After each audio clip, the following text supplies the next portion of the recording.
आपके पास about 13 chapters हैं अगर आप मॉड्यूल के हिसाब से जाएंगे तो जो 3-4 चैप्टर हैं जो बहुत इंपॉर्टेंट है, जहाँ से सबसे पहले उनकी चॉइस होती है, पहले वो कवर करेंगे और फिर उसके बाद जो आपके पास जिसमें से 2-2 क्वेश्चन इंपॉर्टेंट हैं वो कवर करेंगे। तो सबसे पहले जो आपके पूरे इंपॉर्टेंट चैप्टर है, पूरे इंपॉर्टेंट चैप्टर हैं वो कवर करेंगे। अगर आप मॉड्यूल भी पीएम भी उठाओगे तो सबसे ज़्यादा थ्योरी जो लिखी हुई है this is in capital market chapter number 5, तो वही मैं इसलिए सबसे पहले कवर करूँगा।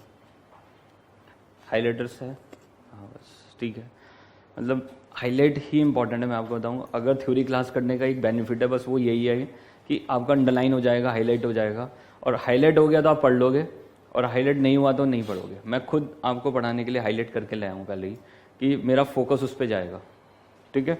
तो रात को मैंने खुद हाईलाइट किया है कि जिससे मेरा फोकस उसी पे जाए, मैं उस पॉइंट को एकदम जल्दी से आपको बता पाऊँ, ठीक है। अगर मैं अभी हाईलाइट करूँगा तो मुझे टाइम लगेगा मेरे माइंड को, ठीक है। तो वही आपको करना है कि आपको हाईलाइट जरूर करना है। हाईलाइट कर लोगे तो आप उसको अच्छे से रिवाइज कर लोगे बीच में भी और एग्ज़ाम डे पे भी। अगर हाईलाइट नहीं है तो रिवाइज करना इम्पॉसिबल है, ठीक है।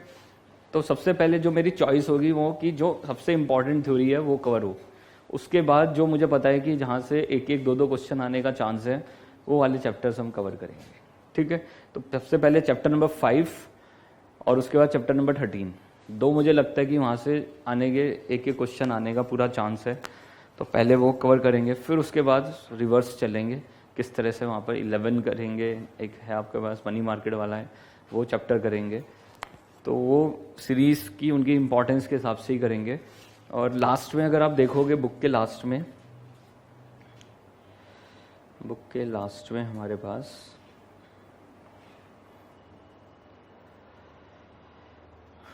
दिस इज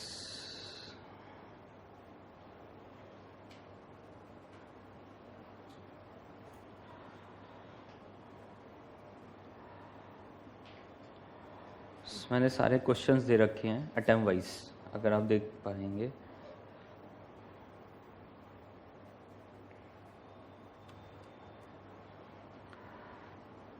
ठीक है, तो अगर आप देखेंगे नवंबर 17 तक के मैंने लिख रखे हैं। तो आप गैस भी कर सकते हैं किस तरह से वहाँ पर आपके पास क्वेश्चन का पैटर्न है। तो नवंबर 13 से एक बार देख सकते हैं, ठीक है। तो मैं आपको इसलिए पहले ही अपनी स्ट्रैटेजी बता रहा हूँ कि किस तरह से मैं कवर कराता हूँ। तो बेसिकली मैं आपका पीएम ही कवर कराने वाला हूँ, ठीक है। पीएम ही, ये जो बुक है ना, मैं आपको बताता हूँ, this is simply PM practice manual. कुछ टॉपिक्स में है जो मैंने थोड़ा वहाँ पर दिखाने के लिए कि उस चैप्टर में कुछ है, तो मैंने मॉड्यूल को यूज़ किया है, स्टडी मटेरियल को। अदरवाइज मैक्सिमम चीज़ें यहाँ पर this is related to practice manual, ठीक है। तो ये मैंने आपको देखो पूरा बना के दिया हुआ है पहले से ही। आप बहुत अच्छे से चीज़ें देख सकते हो कि कोई क्या क्या चीज़ें आई हुई हैं। और तो देखिए, ये हमारा थ्योरी का पहला चैप्टर है जो मैं कवर करा रहा हूँ। This is Indian capital market, ठीक है। तो इंडियन कैपिटल मार्केट, यहाँ पर आपका बेसिकली जो भी डेरिवेटिव्स पार्ट है वो भी यहाँ पर कवर है।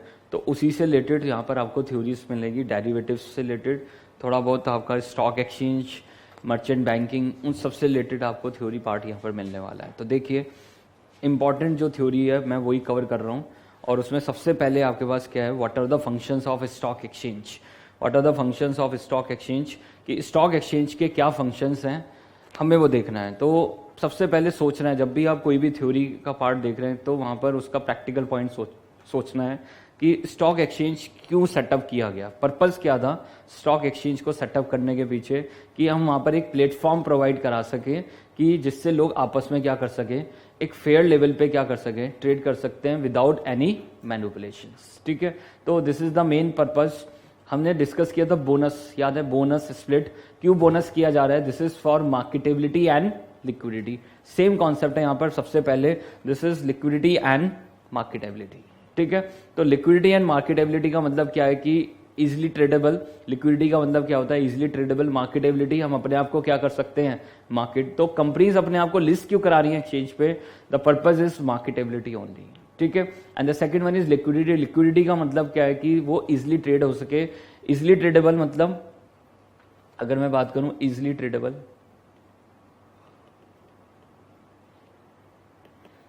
हम उसको वहां पर अगर मुझे 1 लाख शेयर बाय करने हैं इन्फोसिस को, तो it will hardly take 1 minute, ठीक है। तो एक्सचेंज का पर्पज यही है कि आप इजिली वहां पर चीजें क्या कर सके, बाय एंड सेल कर सके, ठीक है। तो यहाँ लिक्विडिटी का मतलब मनी से नहीं है, यहाँ लिक्विडिटी का मतलब क्या है, इजिली ट्रेडेबल, ठीक है। तो this is the first main function of the exchange. तो वो ये लिखा हुआ है, this is we have to create continuous market for the securities enabling them to be liquidated। देख लीजिए, when investor can convert their security into cash at any time at the prevailing market price, it also provide investor to opportunity to change their portfolio as and when they want to change, ठीक है। तो जब चाहे वो अपने portfolio क्या कर सकते हैं, चेंज, कभी भी एंट्री करो, कभी भी एग्जिट, और बहुत इजीली कर सके। ऐसा ना हो जैसे जेट कैटेगरी स्टॉक्स होते हैं, तो अगर मुझे जेट कैटेगरी स्टॉक लेना है तो इट विल टेक टाइम, अगर मुझे उसके 100 शेयर भी बाय करने हैं तो 2-3 दिन लग जाते हैं 100 शेयर्स बाय करने में, ठीक है। अगर सेल करने हैं मुझे हो सकता है 5 दिन 10 दिन लग जाए, तो they are not so liquid. But यहाँ पर एक्सचेंज का पर्पज ही यही है कि वो लिक्विडिटी प्रोवाइड करा सके। सेकेंड यहाँ पर है fair price determination. Fair price determination is simply कि मार्केट में चीजें ओवर वैल्यूड है और अंडर वैल्यूड है। तो ओवर वैल्यू चीजें लोग क्या कर रहे हैं, देख लीजिए, सेल कर रहे हैं, और अंडर वैल्यू चीजें लोग क्या कर रहे हैं, बाय कर रहे हैं। तो कहीं ना कहीं फेयर प्राइस क्या करा रहा है, डिटरमाइन। तो what is, how to determine the fair price, बताइए हमें। डिमांड एंड सप्लाई, समझ पा रहे हैं, जहां पर डिमांड और सप्लाई क्या कर रहे हैं, वहां पर मैच हो रहे हैं, देख लीजिए, क्रॉस कर रहे हैं, तो उस पॉइंट पे आपका क्या हो जाएगा, price determine. And this is done on exchanges, ठीक है। तो ये काम किस पे आराम से हो पा रहा है, एक्सचेंजेस पे। इधर बायर है और इधर कौन है, सेलर है, ठीक है। तो दैट्स की सेकंड पॉइंट मेरे पास यही है, this is fair price determination. The market is almost a perfect competitive market. Market हमारे पास क्या है, परफेक्ट कॉम्पिटिटिव है, as there are large number of buyers and sellers. Due to the nearly perfect information, active bidding take place from both side, ensure the fair price to be determined by the demand and supply forces। तो मैंने वो diagram बना के आपको उस चीज को याद दिला दिया कि फेयर प्राइस कैसे डिटरमाइन होगा, this is according to demand and supply, ठीक है। Now the next one we have a sources of long term funds. तो एक्सचेंज के थ्रू मैं क्या कर सकता हूं, देख लो, मैं लॉन्ग टर्म फंड क्या कर सकता हूं, वहां पर रेस कर सकता हूं, इक्विटी रेस कर सकता हूं, लॉन्ग टर्म बॉन्ड्स वहां पर रेस कर सकता हूं, डिवेंचर रेस कर सकता हूं। तो this is sources of long term funds। Corporate, government and public bodies raise funds from the equity market. These securities are negotiable and transferable. They are traded and change hands from one investor to another without affecting the long term ability of the funds to the issuing company। तो simply मैंने पहले भी बताया कि वहां पर company, अगर आज कोई कंपनी शेयर इश्यू कर रही है तो उसका क्या मतलब है, इसको लिस्ट कराने से क्या मतलब है। अगर मैंने आज कंपनी ने शेयर इश्यू किया, उसने शेयर इश्यू किया और पैसे उसकी जेब में, अब वो शेयर मिस्टर ए के पास हो, बी के पास हो, सी के पास हो, उसे कोई फर्क पड़ रहा है नहीं। एक्सचेंज पे आने का पर्पज यही है कि लोग इजीली उसको क्या कर सकते हैं, नेगोशिएट कर सकते हैं, उसको वहां पर एक्सचेंज कर सकते हैं फॉर ए प्राइस। तो यहां पर देख लीजिए, this is the main function of the exchange, ठीक है। Now the next helps in capital formation. What is capital formation in an economy, कि आप सेविंग्स को क्या कर रहे हैं, देख लीजिए, चर्न आउट कर रहे हैं इकोनॉमी के अंदर, उसको क्या कर रहे हैं, चर्न आउट। मतलब कि इधर लोगों ने वहां पर पैसा कमाया तो वो कुछ सेव कर रहे हैं, कुछ स्पेंड कर रहे हैं, स्पेंड कर रहे हैं, तो ठीक है, जीडीपी विल ग्रो। सेविंग अगर रख ली घर में तो उस केस में क्या होगा, समझ पा रहे हैं, इकोनॉमी में क्या होगा, वो चर्न आउट नहीं होगी, और चर्न आउट नहीं होगी तो जीडीपी विल नॉट ग्रो। तो वो क्या कर रहे हैं, सेविंग्स को कहां लेके आ रहे हैं, पब्लिक की जो सेविंग्स है उसको कहां लेके आ रहे हैं, कैपिटल मार्केट में। अदरवाइज तो लोग क्या करते, घर में रख लेते, या ज्यादा क्या करा लेते, एफडी करा लेते, रिकरिंग डिपॉजिट करा लेते। बट ये पैसा सीधा कहां लेके आ रहा हूं, कैपिटल मार्केट में। कैपिटल मार्केट का मतलब क्या है कि कंपनी वहां पैसा रेज करेगी और पब्लिक क्या करेगी, इन्वेस्ट, ठीक है। और पब्लिक इन्वेस्ट करेगी, अगर किसी कंपनी में अगर वो इन्वेस्ट करेगी तो क्या होगा, इकोनॉमी विल ग्रो। समझ पा रहे हैं, इकोनॉमी क्या करेगी, ग्रो, क्योंकि कल वो कंपनी सेल करेगी तो वहां पर स्पेंडिंग्स होंगी इकोनॉमी में, और इकोनॉमी में स्पेंडिंग होगी तो फिर वही पैसा क्या करेगा, रोटेट होगा, और जितना मनी रोटेट होगा, समझ पा रहे हैं, इकोनॉमी उतना क्या करेगी, ग्रो करेगी, ठीक है। तो they helps in capital formation. There are nexus between the savings and the investment of the community. The savings of the community are mobilized and channeled by the stock exchange for investment into those sectors and units which are favored by the community at a large and on the basis of such criteria, good return, appreciation of capital and so on. ठीक है। Now the last one, this is reflect the general state of economy. Exchange क्या बता रहे हैं, general state of economy. मतलब Nifty अगर आप देख रहे हैं तो वो क्या है, एक्सचेंज का प्रोडक्ट है। This is the product of, and Nifty is the product of NSE, आपके पास Sensex is the product of BSE, तो वो एक्सचेंज के प्रोडक्ट्स हैं। तो उस केस में ध्यान से देख ले, अगर निफ्टी बढ़ रही है तो हम क्या करें, इकोनॉमी अच्छा काम कर रही है। अगर इकोनॉमी फॉल हो रही है तो हम कह रहे हैं कि इकोनॉमी क्या है, रिसेशन में, इकोनॉमी परफॉर्म नहीं कर रही है, तो it reflect the general state of economy. ठीक है, तो the performance of the stock market reflects the boom and depression in the economy, जो मैंने बोला एग्जैक्टली वही लिखा हुआ है। ठीक है, it indicates the general state of economy for all the concerns who can take suitable steps in the time. The government take suitable monetary and physical steps depending upon the state of economy. ठीक है, clear है। तो 5 point है, liquidity, marketability, fair price determination, sources of long term funds, helps in capital formation, and the last one is reflect the general state of economy. ठीक है, clear है, कोई दिक्कत?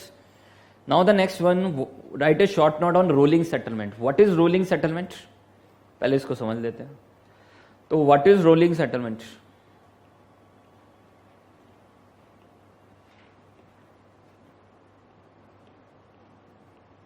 क्या है रोलिंग सेटलमेंट? सुना होगा हमने T+2। What is T+2? क्या होता है T+2? Transaction date plus 2 days। T+2 is transaction days plus 2 days। ये क्या है? Basically this is the settlement cycle. इसको क्या बोलते हैं? Settlement cycle. This is our settlement cycle. Settlement cycle क्या है आपके पास कि कितने टाइम में आपका जो ट्रेड आपने किया वो कितने टाइम में क्या होगा, सेटल करने का मतलब क्या है? अगर आज मैंने बाय किया कोई चीज, कोई भी स्टॉक बाय किया, कमोडिटी बाय किया, बॉन्ड बाय किया, अगर आज मैंने बाय किया तो मुझे वो चाहिए, मैंने वहां पर बाय किया, तो यू नीड टू पे मनी। आपको क्या करने पड़ेंगे? पैसे पे करने पड़ेंगे। तो वहां पर क्या दिया जा रहा है? T+2 दिया हुआ है, ट्रांजेक्शन डेट प्लस 2 दिन दिए जा रहे हैं। आप अपने ट्रेड्स को क्या कर लो? सेटल। तो जिसने बाय किया वो पैसे दे दे और उसको क्या मिल जाएगा? स्टॉक मिल जाएगा। और जिसने सेल किया है, क्योंकि बाय होगा, कैसे बाय होगा? जब कोई क्या करेगा? सेल। और सेल करने की क्या कंडीशन है कैश मार्केट में? सीख चुके हम कि आपको शेयर देना ही पड़ेगा। ठीक है, तो सेल करेंगे तो वो शेयर देगा, और ये शेयर देख लीजिए, इसने बाय किया है तो ये पैसे देगा और वो शेयर देगा। तो उसको करने के लिए एक्सचेंज कितना टाइम दे रहा है? T+2। This is for equity. ऐसे बॉन्ड्स के लिए होता है टाइम, ऐसे कमोडिटीज के लिए, करेंसीज के लिए। तो जहां पर डिलीवरी बेस्ड सेटलमेंट्स हैं वहां पर आपके पास क्या चलता है? Rolling settlements. ठीक है, तो this is rolling settlement, this is T+2। ठीक है, तो इसका बेनिफिट क्या है कि वहां पर उन्होंने सेट कर दिया T+2 में, तो इजिली वहां पर क्या होगा? एक्सचेंज क्या करेगा? चीजें क्या करेगा? वहां पर इजिली सेटल कर देगा। अगर वहां पर कोई सेटलमेंट साइकिल नहीं होगा तो क्या होगा? लोग डिलीवरीज नहीं देंगे, लोग यहाँ पर शेयर नहीं देने वाले, ये पैसे नहीं देने वाला, तो वहां पर क्या होगा? क्लियरेंस नहीं हो पाएगा, ट्रेड्स का क्लियर नहीं हो पाएगा। तो इसके लिए उन्होंने किसको सेटअप किया है? Clearing houses. क्लियरिंग हाउसेस का काम ही यही है कि ट्रेड्स को क्या कराना है? क्लियर कराना है। तो व्हाट इज रोलिंग सेटलमेंट? तो देख लेते हैं एक बार जरा। A rolling settlement is that settlement cycle of the stock exchange where all the trades outstanding at the day have to be settled, which means that the buyer has to make payment for the security purchase and the seller has to deliver the security sold। जो मैंने बताया exactly लिखा हुआ है sir. ठीक है, तो आगे देख लीजिए what are the benefits of settlement। तो in rolling set payments are quicker than a weekly settlements। ठीक है, तो जल्दी हो जाएगा T+2 है तो if this is T+2 तो वहां पर क्या होगा? देख लीजिए, जल्दी सेटलमेंट हो जाएगा। पहले फ्राइडे तक, फ्राइडे के बाद सैटरडे संडे क्या हो रहा था? सेटलमेंट। अब उन्होंने T+2 कर दिया, जिस दिन भी ट्रांजेक्शन करो प्लस 2 days। ठीक है, तो दस investor benefit from the increase liquidity, क्योंकि आराम से शेयर होगा ना फिर मार्केट में। अगर वहां पर सेटलमेंट हो रहा होगा तो मेरे पास जल्दी शेयर आ जाएगा और फिर मैं उसको जल्दी क्या कर सकता हूं? वापस सेल कर सकता हूं, फिर बाय कर सकता हूं। तो जितना जल्दी सेटलमेंट साइकिल होगा उतना जल्दी वहां पर मार्केट में क्या होगी? लिक्विडिटी होगी। ठीक है, it keeps cash and the forward market separate, रखेगा ही। फॉरवर्ड मार्केट की क्या कंडीशन थी? ना कुछ शेयर देना है ना कुछ शेयर लेना है, सिर्फ वहां पर क्या चल रहा है? मार्जिन। देख लीजिए, तो फ्यूचर फॉरवर्ड में क्या चल रहा है? मार्जिन चल रहा है। बट कैश में तो आपको एक्चुअली में क्या देना होगा? डिलीवरी लेनी होगी या देनी होगी। तो it can separate cash market and the forward और द फ्यूचर लिख सकते हैं। ठीक है, तो याद रखना फॉरवर्ड फ्यूचर एक ही बात है, याद है ना? सिर्फ डिफरेंस क्या था? This is OTC and this is exchange traded. ठीक है, rolling settlement provide a high degree of safety, है ना? सेफ्टी सेफ्टी है ना, पता है ना मुझे 3 दिन में पैसे, 2 दिन में पैसे मिल जाएंगे, या वहां पर मुझे शेयर 2 दिन में देना है तो उसके बदले में मुझे जल्दी से क्या मिल जाएंगे, पैसे। तो they rolling settlements provide a high degree of safety from the investor prospective. Rolling settlement reduce delays, तो डिले होगा ही नहीं, 2 दिन में आपका सेटलमेंट हो जाएगा। This also reduce the tendency of the price trends to get excluded, hence investor not only get a better price but also act at their lesser. ठीक है, चलूं आगे। Now the third question, this is green shoe option, और हो सकता है आपने ये लॉ में भी पढ़ा हो। ठीक है, तो क्या होता है ग्रीन शू ऑप्शन, कोई बता सकता है? What is green shoe option?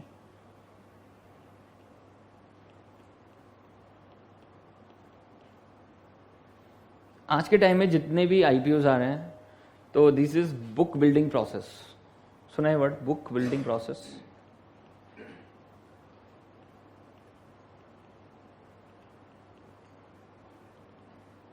तो what is book building? What is book building process? Any idea? हाँ जी, रेंज सेट कर देते हैं, तो दिस इज रेंज। और सर और क्या फीचर है बुक बिल्डिंग में? सर जिसमें ज्यादा मतलब ऑप्शन होता है, जिसमें प्राइस में जो रेंज में होता है उसी को डिसाइड करते हैं। अब बुक बिल्डिंग प्रोसेस में क्या होता है कि they check the quality of the investor basically. ठीक है, उसमें एक फैक्टर क्या है, प्राइस रेंज भी है। ठीक है, तो दे आर लुकिंग, जो आपका जो इन्वेस्टमेंट बैंकर है आईबी है, तो आईबी का काम क्या है, खाली ये नहीं कि आपके लिए पैसा रेज करना, क्वालिटी इन्वेस्टर ढूंढ के लाना। ठीक है, क्वालिटी इन्वेस्टर का क्या मतलब है कि वो वहां पर क्या देख रहे हैं कि वो इंस्टीट्यूशनल बायर है, क्या क्या वहां पर उसका प्रोफाइल है, हर चीज चेक कर रहे हैं बुक बिल्डिंग प्रोसेस में।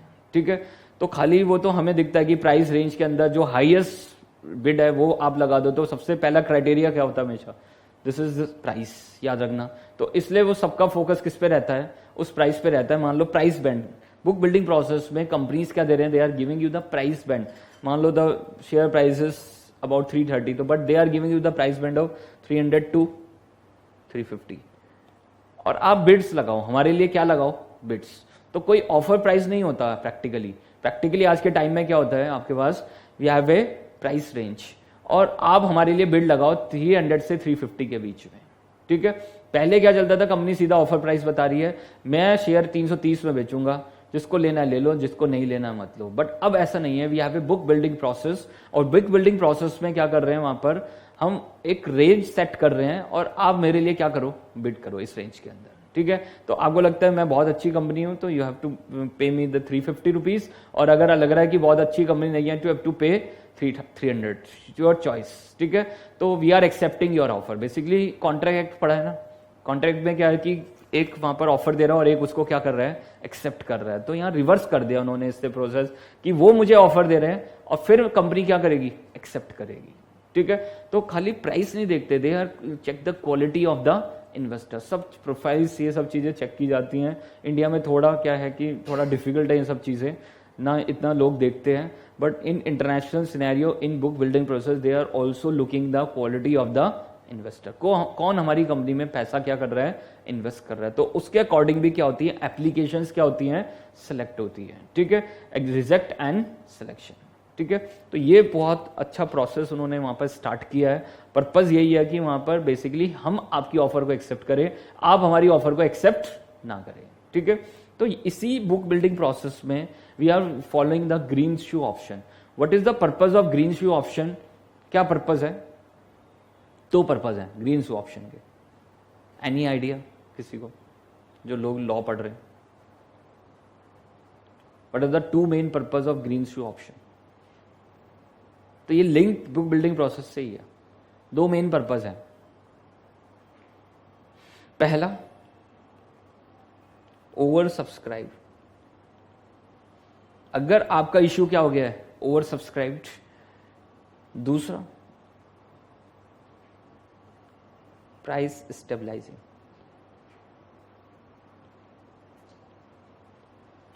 This is the main purpose of green issue option.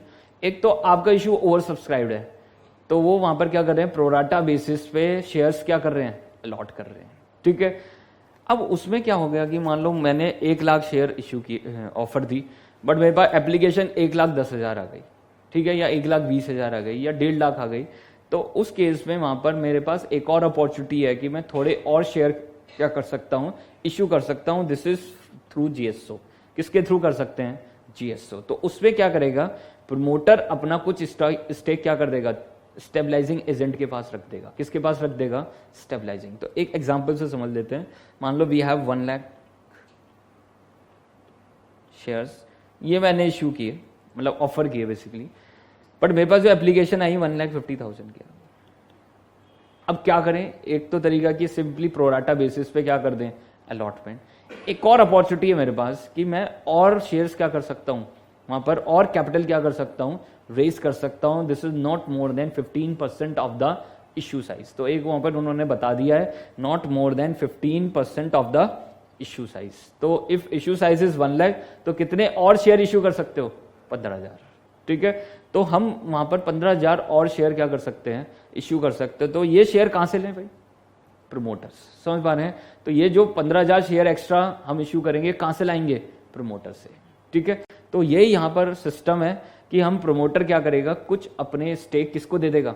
Stabilising agent. नाम ही उसका क्या है? Stabilising agent. ठीक है, तो उसका काम क्या है? एक तो प्रोराटा बेसिस पे शेयर अलॉट करना, साथ में अपने प्राइस को क्या कराना, जब एट द टाइम ऑफ, जब वो लिस्ट होगा, तो लिस्टिंग के टाइम पे आपको क्या करना है, वहां पर अपने शेयर प्राइस को क्या कराना है? स्टेबलाइज कराना है। नाम ही उसका क्या है? Stabilising agent. ठीक है, तो जो इन्वेस्टमेंट बैंकर है यहां पर, उसका काम क्या है? आपके शेयर प्राइस को बहुत ज्यादा फ्लक्चुएट ना होने देना।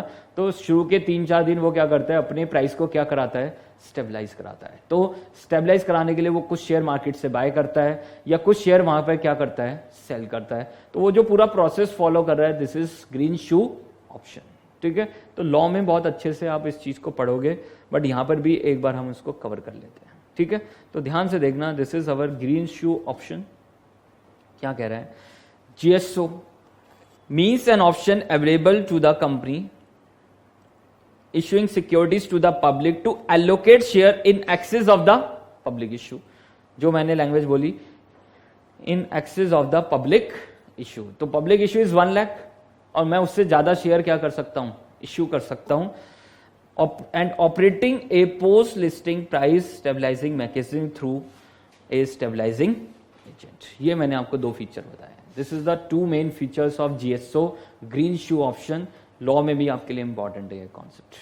ठीक है, पढ़ा आप लोगों ने? नहीं, लॉ में नहीं? अच्छा, ठीक है sir. This option acts as a safety net for the investor and is a standard global practice. Safety net कैसे है कि वहां पर बहुत सिस्टमेटिक सिस्टम है कि वहां पर आपके पास क्या है कि पूरे जो इन्वेस्टर है उनको पता है कि मेरे शेयर, जिस शेयर में मैं पैसा लगा रहा हूं, ऐसा नहीं कि जैसे ही लिस्ट हुआ शेयर का प्राइस क्या हो गया? फॉलो हो गया। ठीक है, तो उसका मेन पर्पस क्या है कि वो स्टेबलाइजिंग एजेंट को बिठा रहा है, और उसका पर्पस है कि वो मार्केट में इस तरह से बाइंग सेलिंग करेगा कि हमारे प्राइस को क्या रखेगा? स्टेबलाइज। ठीक है, तो नाम ही उसका स्टेबलाइजिंग एजेंट है। This name comes from the fact that green shoe company was the first entity to use this option. तो एक कंपनी थी ग्रीन शू कंपनी, तो उन्होंने फर्स्ट टाइम इस ऑप्शन को यूज किया था, और इसलिए उसका नाम क्या रखा?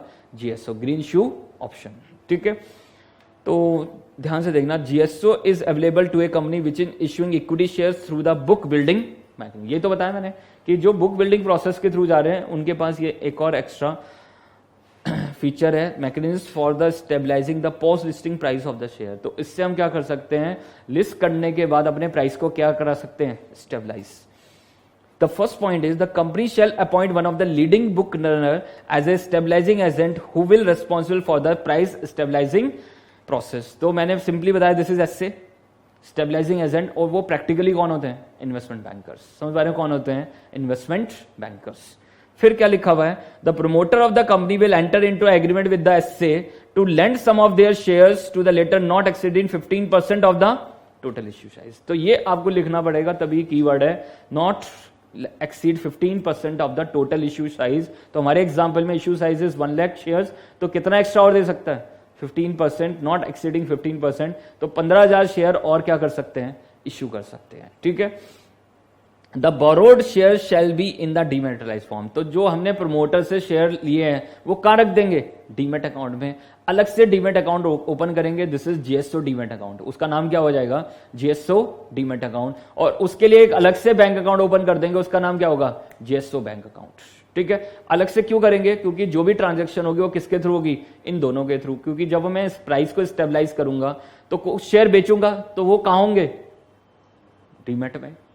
ठीक है, तो वो 15,000 जो शेयर मैंने लिए हैं वो मैं पब्लिक को अलॉट कर सकता हूं, और during the process of stabilising मैं क्या कर सकता हूं, बाय एंड सेल कर सकता हूं। ठीक है, तो देख लीजिए, the borrowed share shall be in the dematerialised form, this share will be kept in the separate GSO demat account.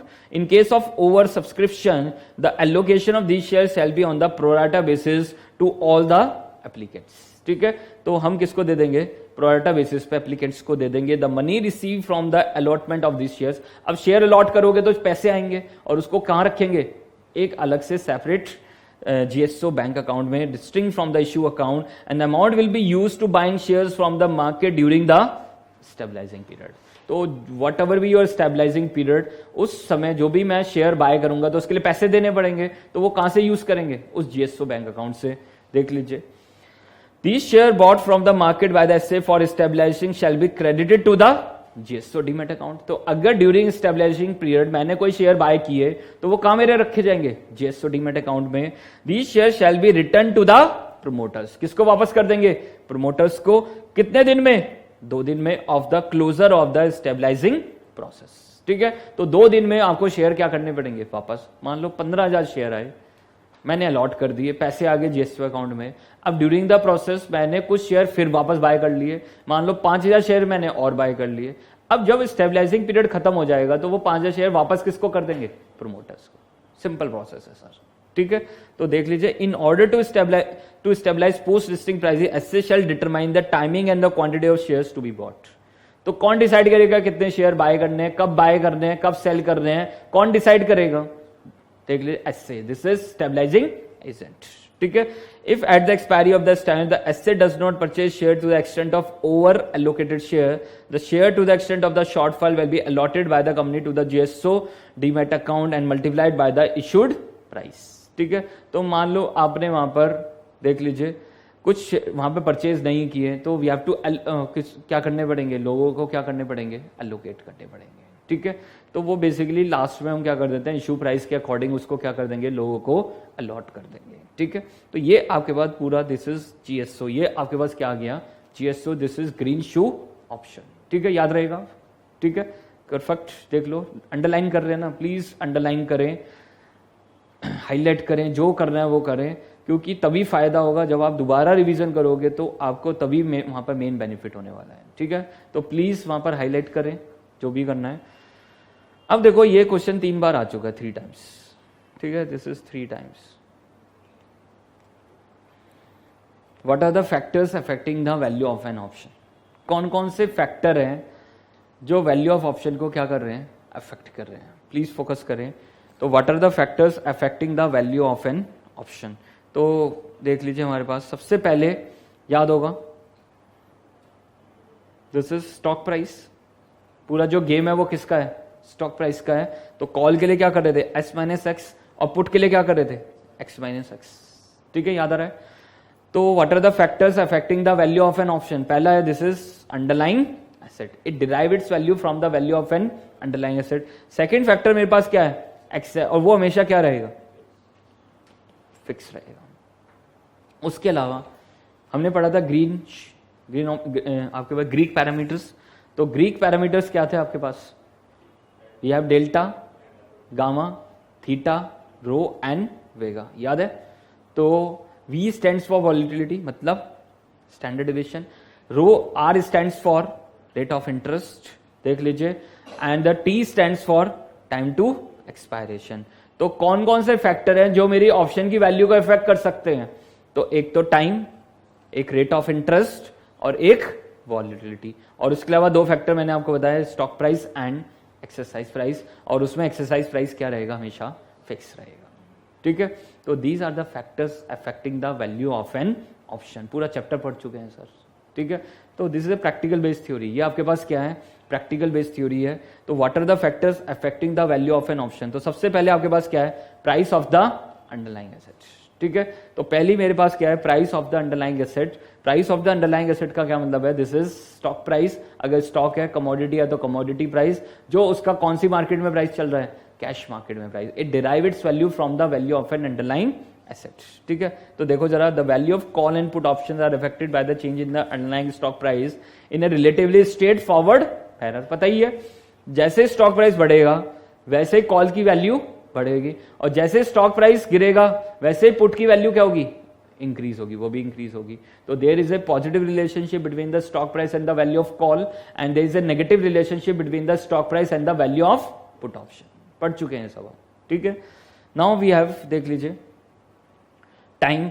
The time of an option declines more rapidly as the option approaches the expiration. That is a good news for the option seller who tries to benefit from the tide decay, especially during the final month when it occurs most rapidly. तो basically क्या है कि time हर एक minute कम हो रहा है, और जैसे जैसे टाइम कम होता जाएगा it will affect the value of an option.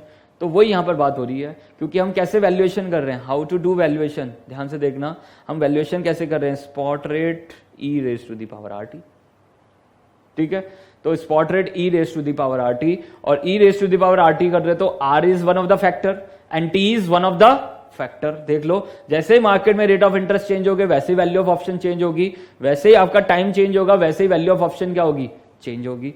तो कहीं पर भी हम जब वहां पर वैल्यूएशन कर रहे हैं तो एस माइनस एक्स और एक्स की प्रेजेंट वैल्यू कर रहे हैं, तो we are using the e and e raise to the power r t या 1 plus r raise to the power n, normal compounding और continuous compounding. We are using the factor rate of interest and time to expiry, और t जैसे जैसे कम हो रहा है वैसे it will effect the value of an option, ठीक है। Now we have volatility. मैंने बताया पूरा गेम किसका है in option market? This is simply volatility.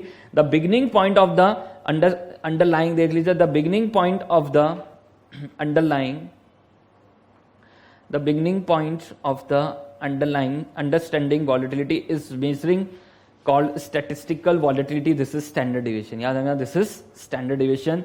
तो SV is the statistical measure of the past price movement of the stock. It tells you the volatility of the stock has been actually been over a given period of time. तो statistical volatility is basically मैं आपको बता रहा हूँ, this is pure standard deviation, ठीक है।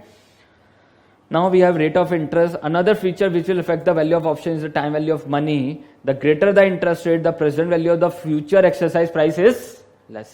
ठीक है, तो हम बता ही रहे हैं कि वहां पर हम क्या कर एस माइनस एक्स और एक्स की क्या कर रहे हैं? प्रेजेंट वैल्यू, और एक्स की प्रेजेंट वैल्यू कर रहे हैं, तो it will effect the value of an option, ठीक है सर। तो अब याद रहेगा ये point, what are the factors affecting the value of an option. खत्म sir. Now the next point, what are the reasons for the stock index futures becoming the most popular financial derivatives over the stock future segment in India? ठीक है, तो क्या कह रहे हैं question, ध्यान से देखना। कह रहे हैं what are the reason for the stock index future? What are stock index futures? We have Nifty and Sensex becoming the more popular financial derivative over the, क्या लिखा हुआ है? stock future segment. What is stock future? किसी particular share का future, Reliance का future, Infosys का future. वो कह रहे हैं कि निफ्टी सेंसेक्स ज्यादा पॉपुलर है किसके कंपैरिजन में? एक इंडिविजुअल स्टॉक के फ्यूचर में। तो Nifty future, Sensex future, they are more popular than an individual stock futures, ठीक है। तो वो कारण बताने मुझे, व्हाट आर द रीजंस, ठीक है। तो क्यों वहां पर है, हम उसको किसके लिए यूज कर रहे हैं? For the purpose of hedging index को, ठीक है। इंडेक्स को हम किसके लिए यूज कर रहे हैं? देख लीजिए, for the purpose of hedging. देखिए ये points, main reasons to trade stock, देख लीजिए, main reason to trade stock index futures are, क्या क्या है? Stock index future is the most popular financial derivative over the stock in the following reasons. और उसमें सबसे पहला क्या है, क्या किया था हमने? इंडेक्स के थ्रू क्या किया था? फ्यूचर में हेज किया था, ठीक है। तो मेरी अगर लॉन्ग पोजीशन थी पोर्टफोलियो में, तो हम क्या कर रहे थे? अगर मेरा ऑब्जेक्टिव है टू मिनिमाइज द रिस्क, तो मैं क्या कर रहा था? शॉर्ट इंडेक्स फ्यूचर्स, याद आ रहा है? अगर मैंने शॉर्ट पोजीशन की थी तो मैं क्या कर रहा था? Long index future. या मेरा ऑब्जेक्टिव था कि रिस्क को बढ़ाना है, तो लॉन्ग है तो और लॉन्ग कर, कौन सी मार्केट में? इंडेक्स फ्यूचर्स में, ठीक है। And that's why index futures are the most popular product for the purpose of hedging, for the purpose of speculation, for the purpose of arbitrage, ठीक है। तो देख लीजिए, it creates the possibility of speculative gain using the leverage, अब देखो ना, practically सोचो, अगर मुझे कोई पोर्टफोलियो देखना है स्टॉक फ्यूचर्स का, तो मैं अलग अलग इन्फोसिस का फ्यूचर, रिलायंस का फ्यूचर, जितने भी वहां पर देख लीजिए टॉप मोस्ट स्टॉक है, उनके फ्यूचर अलग अलग खरीदूंगा, तो मुझे हर एक का अलग अलग क्या देना पड़ेगा, मार्जिन। बट अगर मैं सीधा ही एक कंपोजिशन ले लूंगा, निफ्टी ले लूंगा, सेंसेक्स ले लूंगा, तो मुझे मार्जिन सिर्फ कितना देना पड़ेगा, एक का, और मैं कितने स्टॉक ट्रेड कर पाऊंगा, 30 या 50। ठीक है, अगर मैं सबको अलग अलग करूंगा तो मुझे हर एक का अलग अलग क्या देना पड़ेगा, 5। ठीक है, तो सेकेंड पॉइंट में ये लिखा हुआ है, ध्यान से देखना, it creates the possibility of speculative gains using leverage. Leverage क्यों है, लिवरेज का मतलब क्या है, कम पैसा देके आप क्या कर रहे हैं, अच्छा ट्रेड कर रहे हैं। ठीक है, अगर मैं पोर्टफोलियो बनाऊंगा, उन्हीं 50 स्टॉक का पोर्टफोलियो बना के ट्रेड करूं, तो मुझे ज्यादा पैसा देना पड़ेगा, मार्जिन। और वही मैं अगर सीधा ही निफ्टी सेंसेक्स को ट्रेड करूं, तो उस केस में मेरा जो मार्जिन है वो कम होंगे, और मेरी लिवरेज पोजीशन, लिवरेज का क्या मतलब है, कम पैसा लगा के ज्यादा ट्रेड करना। ठीक है, इन मार्केट, अगर मैं इन शेयर मार्केट, कमोडिटी मार्केट, अगर लिवरेज वर्ड को यूज करूं, तो उसका मतलब यह है कम पैसा देके आप ज्यादा क्या कर सकते हो, ट्रेड कर सकते हो। तो इंडेक्स फ्यूचर्स में हम ज्यादा ट्रेड कर सकते हैं। ठीक है, तो देख लीजिए, because a relatively small amount of margin, देख लो आगे वही वर्ड जो मैंने बोला, money controls a large amount of capital represented in the stock index. ठीक है, तो जो पैसा है वो किसको रिप्रेजेंट कर रहा है, एक लार्ज फिगर को, 50 स्टॉक को रिप्रेजेंट कर रहा है। ठीक है, A small change in the index level might procure a profitable return on the one's investment if on the right about the direction of the market. Speculative gains in the stock futures are limited but liabilities are greater. ठीक है, stock index futures are the most cost efficient hedging, ये तो मैं बार बार बोल रहा हूं, they are very cost efficient hedging device through individual stock, it is very costly. ठीक है, stock index future can not be easily manipulated. क्या आप पूरी निफ्टी को मैनिपुलेट कर सकते हो, नहीं। क्या एक पर्टिकुलर स्टॉक को मैनिपुलेट कर सकते हो, यस कर सकते हैं सर। ठीक है, तो stock index future can not be easily manipulated, individual stock price are exploited more easily. ठीक है, since stock index futures consist of many securities, so being an average stock is much less volatile. ठीक है, अब आप देखना किसी भी दिन ट्रेडिंग डे देखना, तो we have a advance decline ratio. Advance decline ratio क्या है इन निफ्टी सेंसेक्स, कितने स्टॉक बढ़े हुए हैं और कितने स्टॉक उसके अंदर फॉल है, तो वो कहीं ना कहीं एवरेज कर रहे हैं। तो कहीं कोई स्टॉक बहुत बढ़ गया, कोई स्टॉक थोड़ा गिर गया, या वहां पर कोई स्टॉक बहुत गिर गया और कहीं उसको कौन संभाल रहा है, कोई और दूसरा स्टॉक। अब नॉर्मली डेली बेसिस पे देख सकते हैं कि किसी दिन आपके पास 50 में से 40 स्टॉक बढ़े हुए हैं तो 10 गिरे हुए भी हैं। ठीक है, अगर 10 स्टॉक बढ़े हुए हैं तो 40 फॉल हैं, तो वो कहीं ना कहीं एक दूसरे को कंपनसेट कर रहे हैं, लेस वॉलेटिलिटी है। बट एक पर्टिकुलर स्टॉक की बात करें तो दे आर हाईली वॉलेटाइल। ठीक है, तो this is the simple point जो वो कह रहे हैं, one can sell contract as easily as one buy them and amount of margin required is the same. या तो आप बाय कर सकते हो या सेल कर सकते हो, ऐसा कुछ नहीं है कि खाली बाय करना है और खाली सेल करना है। ठीक है, in case of the individual the outstanding positions are settle normally against the physical delivery. तो ये आज के टाइम में इतना कॉमन नहीं है, आजकल तो वो भी क्या होता है, कैश सेटलमेंट ही होता है। ठीक है, तो इतना पॉपुलर पॉइंट नहीं है। Also, regulatory complexity is much less in case of stock index future in comparison to the stock future. Definitely, regulatory requirement क्या है, आप पर्टिकुलर स्टॉक में इतना ट्रेड नहीं कर सकते हैं, we have a regulatory requirement. ठीक है, मान लो कोई स्टॉक में वॉल्यूम हो रहा है 5 करोड़ का, तो we have a limited percentage, आप उतना ही उसको क्या कर सकते हो, ट्रेड कर सकते हो, उससे ज्यादा आप उसको ट्रेड नहीं कर सकते। बट इंडेक्स में ऐसी सच लिमिटेशंस नहीं है। ठीक है, तो स्टॉक में, इंडिविजुअल स्टॉक में अगर आप एक लेवल से ज्यादा ट्रेड कर रहे हो तो आपकी ट्रेडिंग बंद कर देते हैं। ठीक है, प्रैक्टिकली बता रहा हूं। तो जैसे करेंसीज हैं, तो we have a limit set at every ID, जो भी आपकी एक्सचेंज से आईडी अलॉट हो रही है तो वहां पर लिमिट सेट है, आप इससे ऊपर का ट्रेड नहीं कर सकते हैं। ठीक है, तो ऐसा नहीं कि आप इंडिया का सारा ट्रेड आप कर लोगे, नहीं सर, फिर तो आप मैनिपुलेट कर जाओगे ना प्राइसेस को। तो वहां पर भी गवर्नमेंट ने रेगुलेशन लगा रखी है कि आप एक लेवल तक लिमिटेड ट्रेड ही कर सकते हैं, उससे ज्यादा लेवल का ट्रेड नहीं कर सकते हैं। तो जो लोग ज्यादा ट्रेड करते हैं तो दे आर टेकिंग 3-4 मेंबरशिप्स, अलग अलग मेंबरशिप्स लेके वो क्या करते हैं, काम करते हैं, तो जिससे वो वहां पर अपनी लिमिट्स को बढ़ा सके। ठीक है, बट एक पर्टिकुलर मेंबरशिप में आप एक लेवल से ज्यादा वहां पर ट्रेड नहीं कर सकते हैं। ठीक है, क्योंकि कहीं ना कहीं आप मैनिपुलेट कर सकते हो चीजें, और उसी को तो सेबी क्या कर रहा है, यहाँ पर रोक रहा है। ठीक है, तो ये आपके पास देख लीजिए, तो व्हाट आर द, देख लीजिए, they are highly liquid, index futures are, they are highly liquid, easily tradable, large intraday price swing, we have a good price swing, high leverage, low initial capital requirements, low risk then buying the holding stock, वो तो है ही, पूरा अगर bye कर लिया तो पूरा पैसा देना पड़ेगा, पूरा पैसा आपका उस पर लग गया स्टेक पे। आपको पता है यहाँ पर मार्जिन दिया हुआ है मान लो 10,000 का, तो पता है कि ज्यादा ज्यादा कितना लॉस हो सकता है 10,000। बट अगर मैंने पूरे 1 लाख के शेयर खरीद लिए तो कितना भी पैसा जा सकता है जेब से, ठीक है। तो दिस इज थोड़ा इजी है ना, जैसे मान लो कोई स्टॉक आज 100 रुपये चल रहा है और तेजी से गिर गया 10 रुपये आ गया तो आपके तो 90 गए। बट ये स्टॉक मैंने फ्यूचर में खरीदा हुआ है और मैंने सिर्फ 5% का मार्जिन दिया हुआ है, तो मेरा कितना लॉस हो सकता है 5%, ठीक है, इससे ज्यादा नहीं होने वाला। मैं कहूँगा भाई मैंने दिए थे मार्जिन, आप कट कर लेते, why you are waiting for the 10 rupees, पहले कट कर लेते। तो वी हैव ए फैसिलिटी कि अगर आपके मार्जिन नहीं है तो आपका जो ब्रोकर है वो आपकी पोजीशंस क्या कर देगा, क्लोज कर देगा, ठीक है। तो we have a very simple criteria in the future segment market की, वहां पर आप जितना आप वहां पर पैसा दे रहे हो दिस इज द, आपको उतने का ही लॉस हो सकता है। याद है ऑप्शन प्रीमियम, मुझे कितने का लॉस हो सकता है ऑप्शन प्रीमियम का, उससे ज्यादा नहीं हो सकता। तो दीज आर, देख लीजिए आपके पास क्या था, why they are so popular instruments, ठीक है। Index futures are the most popular instruments in comparison to the individual stock futures, ठीक है। Now the next concept is embedded derivatives. What is embedded derivative, एक बार समझ लेते हैं। Embedded derivatives क्या है?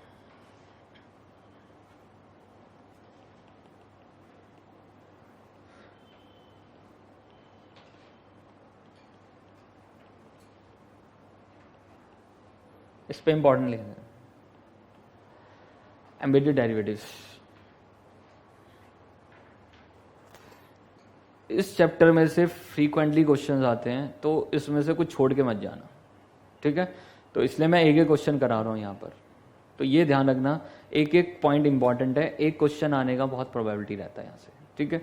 तो बहुत जनरल चीजें पूछते हैं ऐसा नहीं है, बट फिर भी अगर कोई स्पेसिफिक टर्म पूछी तो this is one of them, embedded derivative, ठीक है। तो इसलिए ये इंपॉर्टेंट की लिस्ट में लिख लेना आपने, ठीक है। तो व्हाट आर एम्बेडेड डेरिवेटिव्स, क्या होते हैं एम्बेडेड डेरिवेटिव्स? या वे हॉर्स कॉन्ट्रैक्ट,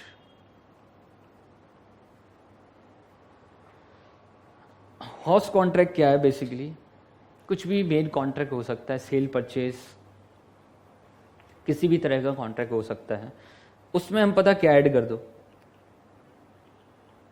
डेरिवेटिव्स, तो वो क्या बन जाएगा, एम्बेडेड डेरिवेटिव्स। पहले बहुत बेसिक लेवल पे what is the meaning of embedded, क्यों एम्बेडेड बोल रहे हैं कि हमारे मेन कॉन्ट्रैक्ट के साथ, दिस इज होस्ट कॉन्ट्रैक्ट, उसको क्या बोलते हैं, होस्ट कॉन्ट्रैक्ट, उसके साथ मैंने क्या ऐड कर दिया, डेरिवेटिव इंस्ट्रूमेंट। कैसे? सिंपल एग्जांपल है, फ्लोटिंग रेट, याद है फ्लोटिंग रेट बॉन्ड। अब फ्लोटिंग रेट बॉन्ड है तो उसका मतलब क्या था वहां पर, याद होगा, बॉन्ड है तो आप पैसा रेज कर रहे हैं, this is the main host contract, कि आप पब्लिक से क्या कर रहे हैं, पैसा रेज कर रहे हैं, तो you are the issuer and he is the investor, you are the borrower और वो कौन है, इन्वेस्टर है। तो this is a simple contract, आप मेरी कंपनी में क्या कर दो, पैसा दे दो, बॉन्ड को मेरे क्या कर दो, सब्सक्राइब कर दो। बट पता मैंने क्या कहा, कूपन रेट कैसे डिसाइड होगा, this is according to the reference rate plus minus quoted margin. तो मैंने एक मेन होस्ट कॉन्ट्रैक्ट में क्या ऐड कर दिया, derivative instruments, it derive its value from the value of an underlying asset. तो जो आपका कूपन है वो किसके अकॉर्डिंग कैलकुलेट होगा, this is according to the underlying asset, this is reference rate, वो लिबॉर हो सकता है, यूरिबॉर हो सकता है। तो this is the simple example जो हम नॉर्मली कर ही रहे थे, ठीक है। अब थोड़ा और प्रैक्टिकल जा सकते हैं, तो we have coal purchase contract.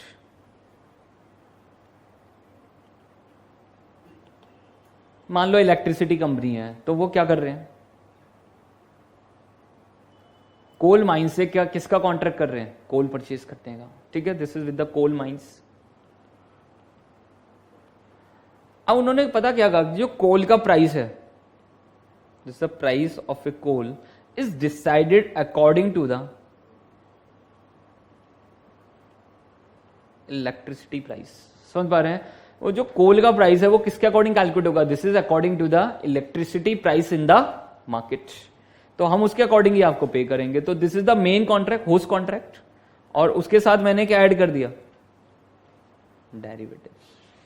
मैंने उसके साथ क्या ऐड कर दिया, डेरिवेटिव्स ऐड कर दिया, कि जो कोल का प्राइस है this is calculated according to the electricity price in the market. Clear है? तो जितने भी मैं आपको बता रहा हूँ दिस इज जितने भी ONGC, रिलायंस, अब ये वहां पर क्या कर रहे हैं, ऑयल वेल से क्या निकाल रहे हैं, ऑयल निकाल रहे हैं। अब वो प्राइसिंग पता कैसे कैलकुलेट हो रही है, this is according to the crude oil price in the market, natural gas prices in the market. तो केजी बेसिन जो गैस आपके पास मेन आपके पास इंडिया में वहां पर बफर है गैस का, तो बेसिकली जब भी कोई होस्ट कॉन्ट्रैक्ट हो रहा है, होस्ट कॉन्ट्रैक्ट क्या हो रहा है, गवर्नमेंट और ONGC के बीच में क्या कॉन्ट्रैक्ट है, ये हमारी जगह है क्या ONGC की जगह है, नहीं सर, लीज पे दे रहे हैं, गवर्नमेंट क्या दे रहा है, वो जगह लीज पे दे रहे हैं, तो वो गवर्नमेंट के बिहाफ पे आपका क्या करेगा, एक्सट्रैक्ट करेगा। And what is the contract between, जो भी एक्सपेंडिचर होगा वी आर शेयरिंग, ठीक है। तो उसका सेटअप बड़ा महंगा होता है कि अगर आप कहीं पर भी सेटअप लगा रहे हैं कि ऑयल वेल से ऑयल निकालने के लिए, तो पहले फिजिबिलिटी होगी है भी या नहीं है, अगर सही में है भी तो वहां पर पूरा सेटअप करना पड़ेगा, और उसके बाद ऑयल निकलेगा, फिर वो ऑयल किसका, कितना रेट में, समझ पा रहे हैं, ONGC का क्या प्रॉफिट मार्जिन है, उसको क्या मिलेगा। तो this is the main host contract, और उसके साथ क्या ऐड कर दिया, डेरिवेटिव इंस्ट्रूमेंट्स, ठीक है। It derive its value from the value of an underlying asset, ठीक है। तो ये जितने भी हैं CAG इनका ऑडिट करता है, और वहां पर वो पता लगाता है कि जो वो फॉर्मूला सेट किया गया है क्या वो सही है या गलत है। तो वो CAG पूरा चेक करता है वहां पर अपने ऑडिट्स में कि जो भी हम गवर्नमेंट से कॉन्ट्रैक्ट कर रहे हैं क्या वो सही से एग्जीक्यूटेड है, नहीं, कॉन्ट्रैक्ट सही से बनाए नहीं बनाए, क्या गवर्नमेंट को उससे नुकसान तो नहीं है, ठीक है। तो वही लगा रहता है वहां पर, पूरा जो फाइट बनी रहती है ONGC, रिलायंस, उसकी गवर्नमेंट के साथ यही फाइट बनी रहती है। वो कह रहे हैं हमें ज्यादा चाहिए, गवर्नमेंट कह रही है हमें ज्यादा चाहिए, तो कहीं ना कहीं जाके बीच में क्या होगा, नेगोशिएट होगा, ठीक है। तो ये आपके पास देख लीजिए, दिस इज एम्बेडेड डेरिवेटिव्स। किसी भी चीज में आज के टाइम में आप क्या ऐड कर सकते हैं, एम्बेडेड डेरिवेटिव्स, ठीक है। तो कोई भी आप कॉन्ट्रैक्ट बनाओ और उसकी वैल्यूएशन या प्राइसिंग किसके अकॉर्डिंग कर दो, this is according to the different things, कोई भी चीज उसके अंदर ऐड कर दो, ठीक है। तो we have a lot of example, जैसे लीजिंग एग्रीमेंट है, तो मैं कोई एसेट लीज पे ले रहा हूं, तो वहां पर मेरे जो रेंटल्स है ना वो पता किसके अकॉर्डिंग हो गए, this is according to the sales. आप जितनी सेल करोगे उसके अकॉर्डिंग आप मुझे क्या पे करोगे, रेंट पे करोगे। तो we have a main host contract, leasing contract, और उसके साथ मैंने क्या ऐड कर दिया, डेरिवेटिव, ठीक है। It derive its value from the value of an underlying asset, clear है। अब याद रहेगा एम्बेडेड डेरिवेटिव विद एग्जांपल्स मैंने डिस्कस किए हैं। अब एक बार इसको रीड कर लेते हैं, सिंपल सा कॉन्सेप्ट है, जब तक कीवर्ड्स लिख के नहीं आओगे जब तक आपको पूरे मार्क्स नहीं मिलेंगे, ठीक है।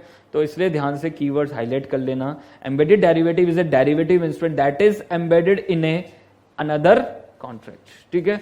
तो वो वहां पर किसमें है आपके पास, another contract, embedded in the another contract, the host contract, उसको क्या बोलते हैं, host contract. The host contract might be a डेब्ट और इक्विटी इंस्ट्रूमेंट, ए लीज और इंश्योरेंस कॉन्ट्रैक्ट, और ए सेल और परचेज कॉन्ट्रैक्ट, कोई भी कॉन्ट्रैक्ट हो सकता है। हाउ दे अराइज, वो अराइज कैसे होंगे, जो एक मेन ट्रांजैक्शन हो रही है उसी में वो क्या होंगे, अराइज होंगे। The embedded can arise from the deliberate financial engineering, ठीक है, and the intentional shifting of certain risks between the parties. Many embedded derivatives, however, arises inadvertently through the market practices and common contracting agreements, arrangements, even purchase and sale contract that quantify for the executory contract treatment may contain the derivative instruments, ठीक है। Illustration मैंने जो आपको कोल का बताया, तो the pricing formula is an embedded derivative because it changes the price risk from the coal price to the electricity price, ठीक है। आगे देखो यहां पर आपके पास we have rental incomes based on sales, तो अलग अलग एग्जांपल दे रखे हैं। इन्फ्लेशन इंडेक्स बॉन्ड किया था मैंने डिस्कस, तो what is inflation index bond, कि आपका जो कूपन रेट है वो किसके अकॉर्डिंग कैलकुलेट होगा, this is according to the inflation in the market. तो ये आपके पास क्या है, दीज आर एम्बेडेड डेरिवेटिव्स, ठीक है। सिंपल सा पॉइंट है, देख लीजिए, सिंपल एक बार रीड कर लेना। तो यहां पर आपके पास देख लीजिए simple, in case of option derivative that is put and call, the embedded derivative should be separated from the host contract and value based on the stated terms of the option. तो मैंने आपको बताया था we have callable bond. Callable bond क्या था, एक bond है और उसमें क्या दे दी हमने, कॉल ऑप्शन, तो उनकी अलग से वैल्यूएशन होती है, ठीक है। वहां पर कॉल ऑप्शन की कितनी वैल्यू है। We have a convertible bond, याद है कन्वर्टेबल बॉन्ड क्या है, बेसिकली एक बॉन्ड है और उसमें क्या ऐड कर दिया, कन्वर्जन ऑप्शन, ठीक है। कन्वर्जन ऑप्शन वहां पर क्या कर दिया है, ऐड। तो कन्वर्जन ऑप्शन आने से क्या हुआ, देख लो एक बार, we have a conversion option, bond है आपके पास, एक बॉन्ड है और उसमें मैंने क्या कर दी, कन्वर्जन ऑप्शन। और कन्वर्जन ऑप्शन में देख लो ना, पूरा जो गेम किसका है, स्टॉक प्राइस का है। अगर वो बढ़ेगा तो हम कन्वर्ट करेंगे, अगर वो फॉल होगा तो मैं क्या ले लूंगा, this is NCV, non convertible bond value. ठीक है, तो दिस इज अगेन है एम्बेडेड डेरिवेटिव, वो भी आपके पास क्या है, एम्बेडेड डेरिवेटिव। तो आसपास आप बहुत चीजें देखेंगे, दीज आर एम्बेडेड डेरिवेटिव्स। ठीक है, तो यही आपको यहाँ पर लिखा हुआ है सब कुछ। Now the next one, what are the features of future contract, कई बार हम डिस्कस कर चुके हैं। This is also in your basic derivative class, जो सबसे पहली हमारी डेरिवेटिव की क्लास हुई थी। तो what are future contract, we are contracted today for the buying and selling at some future date and rate is decided as on today. These are exchange traded, याद है special features, exchange traded, these are exchange traded. और क्या था वहां पर आपके पास, these are standardize, these are regulated, वही सब लिखा हुआ है, देख लो। तो ये आपके पास देख लीजिए, these are traded on the organise exchange, they are standardise contract, they are associated with the clearing house. याद है यहां पर क्या था, क्लियरिंग हाउस, डिफॉल्ट, वहां पर डिफॉल्ट रिस्क नहीं था, तो वहां पर क्लियरिंग हाउस है। देख लीजिए, मार्जिन रिक्वायरमेंट्स है, डेली बेसिस पे क्या होगा, settlement, existence of regulatory authority, every day the transaction are mark to market. याद आ रहा है, फीचर्स ऑफ फ्यूचर कॉन्ट्रैक्ट सारे डिस्कस किए हुए मैंने आपसे। ठीक है, now we have a next term, explain the term offer for sale. ठीक है, तो मुझे नेक्स्ट टर्म वहां पर कवर करनी है, ऑफर फॉर सेल। इसको बीओडी भी बोलते हैं, क्या बोलते हैं, BOD, bought out deals, bought out deals.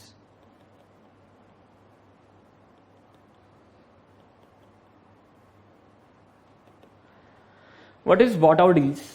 अब देखो, अगर कोई पब्लिक लिमिटेड कंपनी है तो वो तो जा रहा है पब्लिक के बीच में और क्या ला रहा है, आईपीओ, और पब्लिक से क्या रेस कर रहा है, पैसा। अब कोई प्राइवेट कंपनी है, उसको पैसा चाहिए, अब वो क्या करे, अब उसको तो पब्लिक इशू लाना अलाउड नहीं है। ठीक है, तो वो तो पब्लिक इशू अभी ला नहीं सकता या कंडीशन फुलफिल नहीं कर पा रहा, तो उस केस में क्या करें, पैसा तो चाहिए मुझे बिजनेस चलाने के लिए, तो मैं प्राइवेटली अपने को क्या कर लूंगा, प्लेस करा दूंगा, अपने आप को क्या करा देंगे, प्लेस।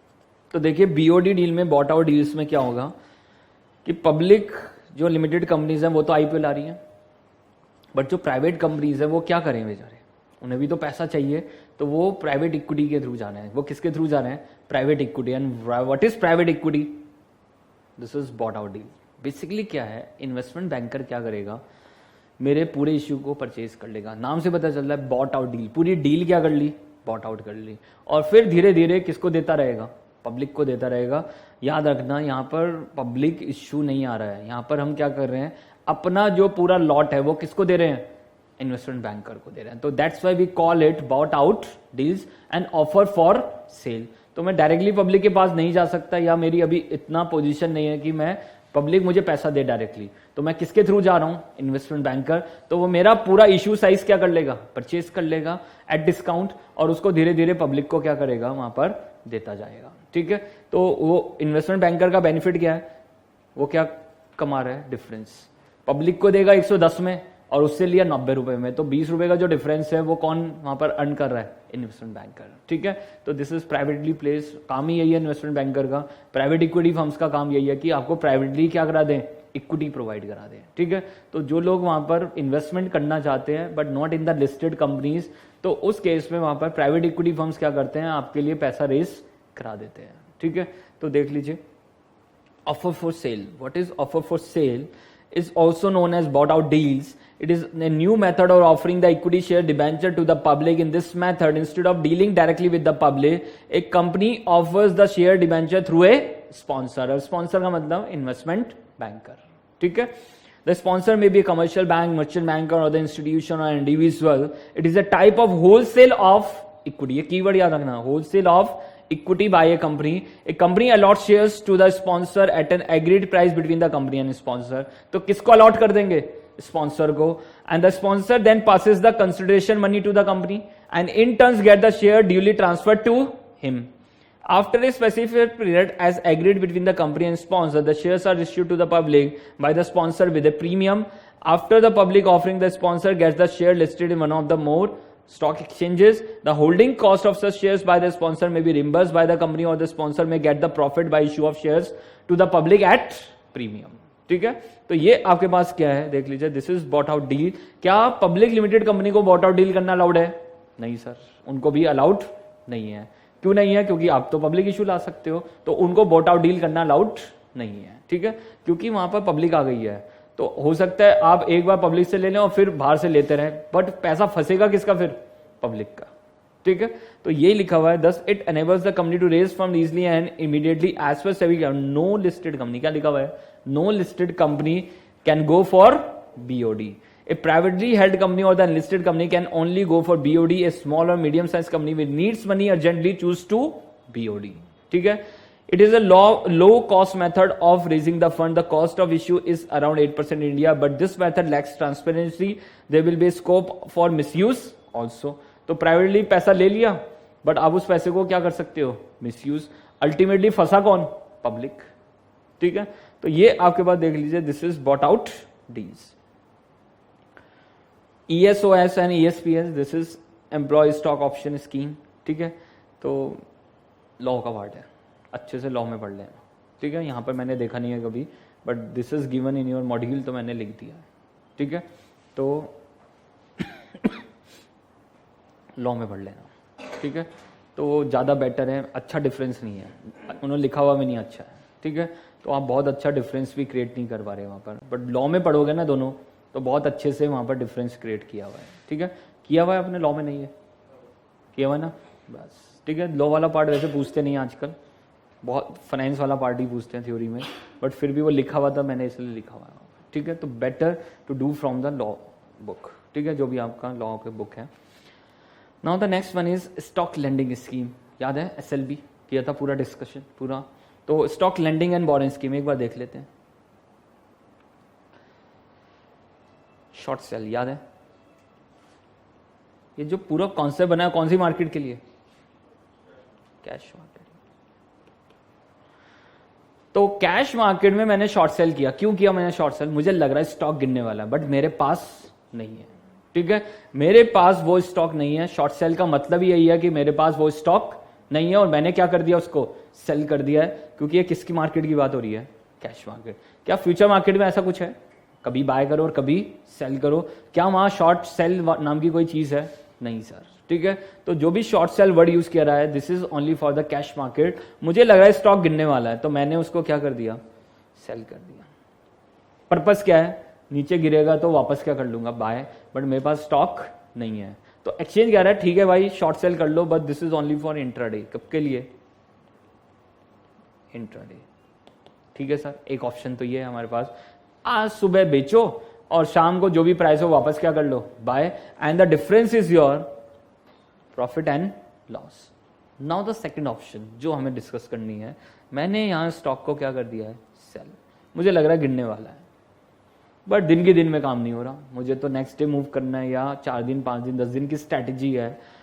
तो मेरे पास तो स्टॉक नहीं है, मिस्टर एक्स के पास कोई स्टॉक नहीं है, तो वो गया मिस्टर वाई के पास जिसके पास वो स्टॉक है। तो मैंने कहा मुझे ये थोड़े टाइम के लिए उधार दे दो, and that's why we called it stock lending and borrowing scheme. तो mister Y is a lender and mister X is a borrower. किस चीज का? स्टॉक का। And that's why we called it stock lending and borrowing scheme. Purpose क्या था mister x का? कि वो अपने व्यू को एग्जीक्यूट करा ले। और मिस्टर वाई का क्या पर्पस है? मेरे पास खाली पड़ा हुआ डीमेट अकाउंट में, उसका मैं कुछ यूटिलाइज कर लूं और इसके बदले में मुझे क्या मिल जाएंगे? Stock lending charges.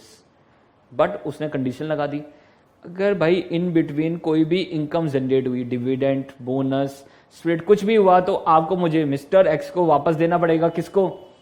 Mister Y को। बट मिस्टर एक्स कह रहा है मुझे एक चीज चाहिए, वोटिंग पावर। तो मिस्टर वाई कह रहा है ठीक है भाई वोटिंग पावर ले ले, ठीक है।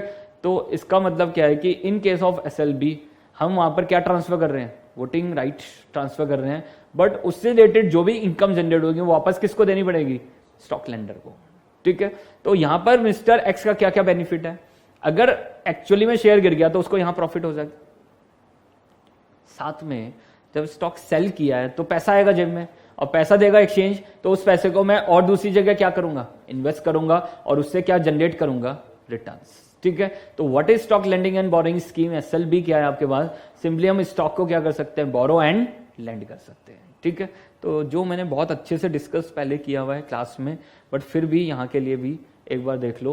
तो stock lending scheme, this stock lending means transfer of securities, transfer of securities, the legal title is temporary transfer from the lender to the borrower, the lender retains all the benefits of ownership except, देख लीजिए the lender, lender कौन है? Mister Y.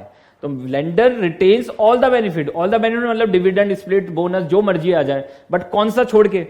Ownership except, देख लीजिए except voting power rights, the borrower is entitled to utilise the security as required. तो वो उसे क्यों जरूरत है उस सिक्योरिटी की? या तो वो अपने व्यू को एग्जीक्यूट कराना चाहता है, या वो अपना परसेंटेज होल्डिंग क्या करना चाहता है? प्रूफ करना चाहता है एट ए पर्टिकुलर डेट और the particular point of time. तो उस केस के लिए वो क्या कर रहा है? SLB कर रहा है, stock lending and borrowing scheme. ठीक है, are required, but it is liable to lender to all the benefits such as dividend rights, etc. The basic purpose of the stock borrower is to cover the short sale. आगे sir, but to cover the stock, that is selling the share without possessing them. SEBI has introduced a scheme for the stock lending and borrowing in 1997.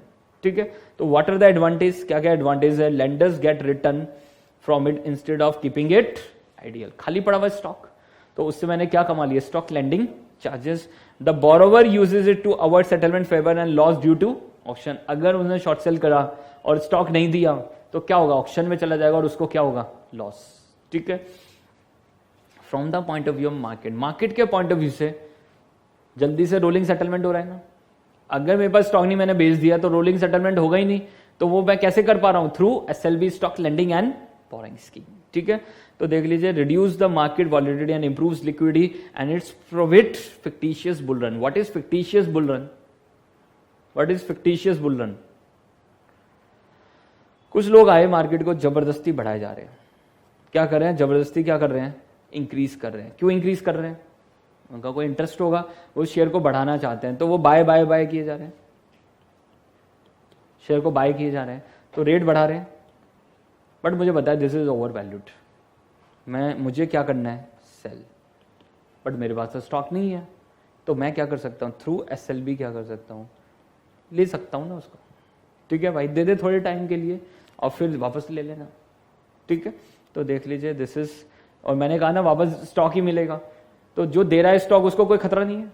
अगर stock का price 100 से 200 आ जाए, कोई खतरा नहीं ना उसको, तो स्टॉक मिलेगा। तो वो 100 की चीज किस में बेच सकता है? 200 में। साथ में इन बिटवीन कोई भी आएगा इनकम, वो भी मिलेगी, तो मुझे कोई प्रॉब्लम ही नहीं है ना देने में। सोच लो, मैंने स्टॉक दिया और वापस भी क्या मिला? स्टॉक ही मिला। देख लो ना, तो अब वो स्टॉक की वैल्यू 100 से अगर 200 हो गई, मैं बेच लूंगा, अपना प्रॉफिट कमा लूंगा, बट उस पार्टी को क्या हो जाएगा?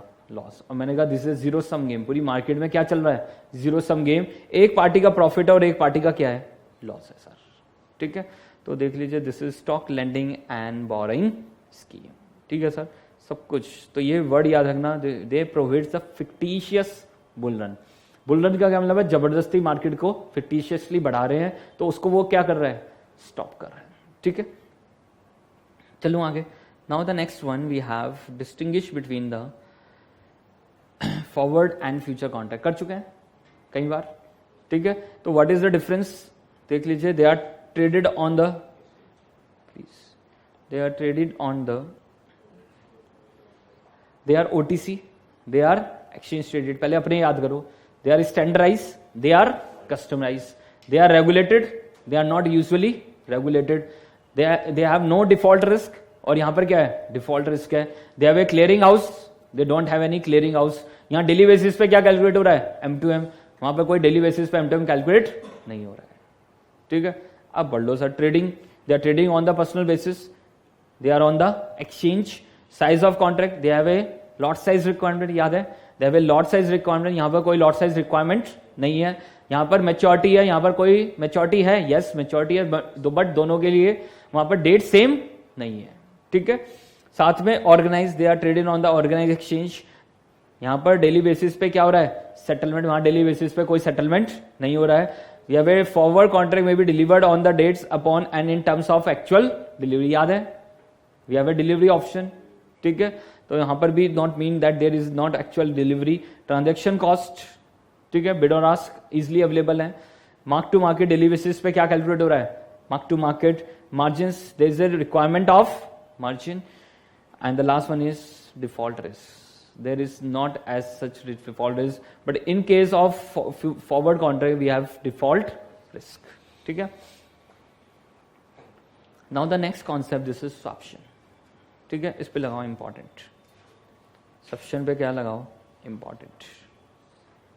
important term है, कभी पूछ सकते हैं. ठीक है, समझ लेते हैं एक बार. swaption.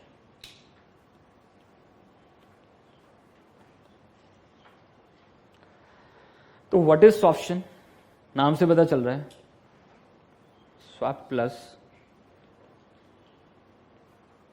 Option. Sir this is swap plus option. ठीक है, दिस इज स्वैप्शन. अब याद है इंटरेस्ट रेट स्वैप हमने पढ़ा था. What is interest rate swap, एक बार करते हैं और उसी में क्या ऐड कर देंगे, ऑप्शन. और मैंने आपको कई बार सिखा चुका हूं, किसी भी चीज में आज के टाइम में क्या ऐड कर सकते हैं, ऑप्शन. ठीक है, तो देखिए इंटरेस्ट रेट स्वैप, अगर आपको याद है, we have mister A and we have mister B. ठीक है, मिस्टर ए को क्या लग रहा है, मार्केट में रेट ऑफ इंटरेस्ट बढ़ सकते हैं, तो उसने क्या ले लिया, देख लीजिए फिक्स ले लिया. इसका लोन किस पे चल रहा था, फ्लोटिंग, और इसका लोन किस पे चल रहा था, फिक्स. तो मिस्टर ए को लग रहा है मार्केट में रेट ऑफ इंटरेस्ट बढ़ सकते हैं, मिस्टर बी को क्या लग रहा है, मार्केट में रेट ऑफ इंटरेस्ट गिर सकते हैं, तभी तो ट्रेड होगा, otherwise trade is not possible. ठीक है, ट्रेड पॉसिबल नहीं है. क्यों पॉसिबल नहीं है, क्योंकि वहां पर अगर दोनों का सेम व्यू होगा तो फिर ट्रेड होगा ही नहीं, दोनों के अपोजिट व्यू होंगे तभी तो ट्रेड होगा. अगर किसी को लग रहा है मार्केट बढ़ने वाला है तो वो बाय कर रहा है, और किसी को लग रहा है गिरने वाला है तो वो क्या कर रहा है, सेल, तभी तो ट्रेड हो रहा है, अदरवाइज ट्रेड पॉसिबल नहीं है. तो इसका व्यू क्या है कि मार्केट में रेट ऑफ इंटरेस्ट बढ़ सकते हैं, और इसका व्यू क्या है, मार्केट में रेट ऑफ इंटरेस्ट फॉल हो सकते हैं. तो इन्होंने क्या कर लिया, they have to swap their interest rate obligations, they have to swap their interest rate obligation. तो ध्यान से देखना, अगर मान लो फिक्स रेट इज 10%, मार्केट में रेट 12% आ गया, मार्केट में रेट कितना आ गया, 12%, तो बताओ मिस्टर ए क्या पे करेगा, फिक्स रेट, और मिस्टर बी क्या पे करेगा, फ्लोटिंग रेट. तो मिस्टर ए को प्रॉफिट है और मिस्टर बी को क्या है, लॉस है. बढ़ चुके हम ये. ठीक है, इंटरेस्ट रेट स्वैप ऑलरेडी हम कर चुके हैं. तो अगर मार्केट में रेट ऑफ इंटरेस्ट बढ़ेंगे, देख लो एक्चुअली में, तो अब मुझे प्रॉफिट होगा ना. क्यों होगा, क्योंकि मैं अपना रेट क्या कर चुका हूं, फिक्स पे कर चुका हूं. ठीक है, तो मिस्टर ए कौन है, fix rate pair under swap deal, और मिस्टर बी कौन है, floating rate pair under swap deal. ठीक है, तो अब ध्यान से देखना, मिस्टर ए क्या पे करेगा, 10%, और बदले में क्या मिलेगा, 12%. तो मुझे क्या हो रहा है, प्रॉफिट. तो mister A receives and mister B pays. ठीक है, अभी मेरा पर्पस प्रॉफिट लॉस निकालना नहीं है, सिंपली मुझे बताना है कि मिस्टर ए को प्रॉफिट और मिस्टर बी को क्या है, लॉस है. But the rate of interest in the market is 7%. अगर वो 7% आ गया तो मिस्टर ए को क्या पे करना पड़ेगा, 10%. ठीक है, और मिलेगा कितना, 7%. तो मिस्टर ए को क्या हो गया, लॉस. ठीक है, तो इस केस में mister A pays and mister B receives. देख लो सर, कोई दिक्कत. अब वहां पर मिस्टर ए बड़ा स्मार्ट निकला, उसने पता क्या किया, भाई अगर मार्केट में रेट ऑफ इंटरेस्ट बढ़े, 12% आए, तो मुझे प्रॉफिट है, I don't have any problem. But अगर रेट गिरे ना, मेरा व्यू सही से काम नहीं करा, और मेरा व्यू काम नहीं किया, रेट 7% आ गया, तो मुझे क्या हो गया, लॉस. किस में, अंडर इंटरेस्ट रेट स्वैप. तो मैंने पता क्या किया, मैंने ऑप्शन ले ली. मैंने क्या ले ली, ऑप्शन चॉइस. अगर रेट बढ़ा तो मैं एक्सरसाइज कर लूंगा, और रेट गिरा तो मैं एक्सरसाइज नहीं करूंगा. तो मेरे लिए विन टू विन सिचुएशन बन गई ना. अगर रेट बढ़े तो I am in a profit, पहले भी था और अब भी हूं, बट इसके लिए मुझे क्या पे करना पड़ेगा, ऑप्शन प्रीमियम.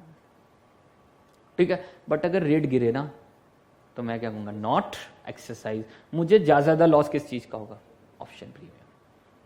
तो if we want to fix our interest rate obligation, ठीक है, इन एनी केस, तो मैं वहां पर क्या कर रहा हूँ, स्वैप्शन कर रहा हूँ, मैं वहां पर क्या कर रहा हूँ, स्वैप्शन। ठीक है, तो कंपनी चाहती है कि मेरी अपनी लाइबिलिटी फिक्स रहे, ठीक है, कुछ भी होता रहे मार्केट में, समझ पा रहे हैं। तो उस केस में वहां पर हम क्या कर रहे हैं, देख लीजिए, this is win to win situation ना, हर सिचुएशन में मुझे क्या होने वाला है, प्रॉफिट। ठीक है, लोन पे देखो, लोन पे अगर रेट ऑफ इंटरेस्ट बढ़ेंगे तो लॉस होगा, वो यहां से कवर हो जाएगा यहां के प्रॉफिट से।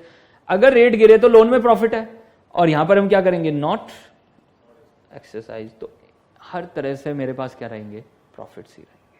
ठीक है, तो दिस इज ऑप्शन है, हम क्या करें, स्वैप में क्या ऐड कर रहे हैं, ऑप्शन। ठीक है, हमने किया था फ्रा में ऑप्शन, इंटरेस्ट रेट गारंटी, अगर आपको याद हो, फ्रा में क्या ऐड कर दिया था, ऑप्शन, और उसका नाम क्या था, इंटरेस्ट रेट गारंटी। ठीक है, सेम यहां पर भी हम क्या कर रहे हैं, इंटरेस्ट रेट स्वैप में क्या ऐड कर रहे हैं, ऑप्शन, और उसका नाम क्या हो गया, स्वैप्शन। ठीक है, उसका नाम क्या हो गया, स्वैप्शन हो गया। ठीक है, तो अब पढ़ लो, देख लो, this is very important term exam के लिए, मुझे लगता है कभी भी आ सकती है। ठीक है, अगर पिछले टर्म में नहीं आई है तो कभी भी आ सकती है। ठीक है, मुझे चेक करना पड़ेगा एक बार पिछले टर्म का। What do you know about swaptions and their uses. ठीक है, तो ध्यान से पढ़ना है कि एक लैंग्वेज, और ये आने का चांस है तो मतलब अच्छे से पढ़ लेना। ठीक है, तो देख लीजिए, स्वैप्शन आर द कॉम्बिनेशन और the features of the two derivative instrument, this is options and swap. Swaption is an option on interest rate swap. It gives the buyer of the swaption right but not the obligation. तो mister के पास right है but उसकी कोई obligation नहीं है to enter into the interest rate swap of the specific parameter, maturity, notional principal and the strike rate and the price period of swap. Swaptions are traded over the counter, याद आ रहा है, OTC है, OTC का part है, and the both long and short maturity expiry dates for the wide range of swap maturities. The price of the swaption depends upon the strike rate, maturity of the option. What is the price of the swaption? What is the price of swaption? Option premium. ठीक है, what is the price of swaption? Price क्या है वो, option premium sir.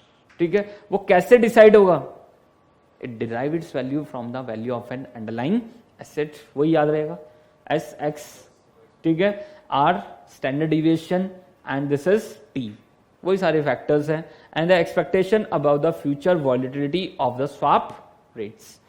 The swaption premium is expressed as basis point. तो वो option premium कैसे लिखा होगा, basis point, 20 basis point, 30 basis point, 50 basis point, इस तरह से option premium चलते हैं। हमने किया था कैप फ्लोर कॉलर, तो वहां पर भी इंटरेस्ट रेट्स डेरिवेटिव ही था, तो वहां पर भी प्रीमियम कैसे था, ऑप्शन प्रीमियम कैसे था, this is in basis points. ठीक है, कोई दिक्कत। What are the uses of swaptions? Swaption can be used as an effective tool to swap into or out fixed or floating rate interest obligation. तो कभी भी in out करने के लिए we are using the swaption. ठीक है, तो देख लीजिए, effective tool to swap into or out rate or floating rate interest rate obligation according to a treasurer's expectation of the interest rates. ठीक है, swaptions can also be used for the protection of the particular view on the future direction of interest rates turn out to be incorrect. देख लो ना, मुझे लग रहा था rate of interest बढ़ने वाले हैं, जब गिर गए तो वैसे तो मुझे लॉस होता, बट मैंने क्या ले लिया था, option.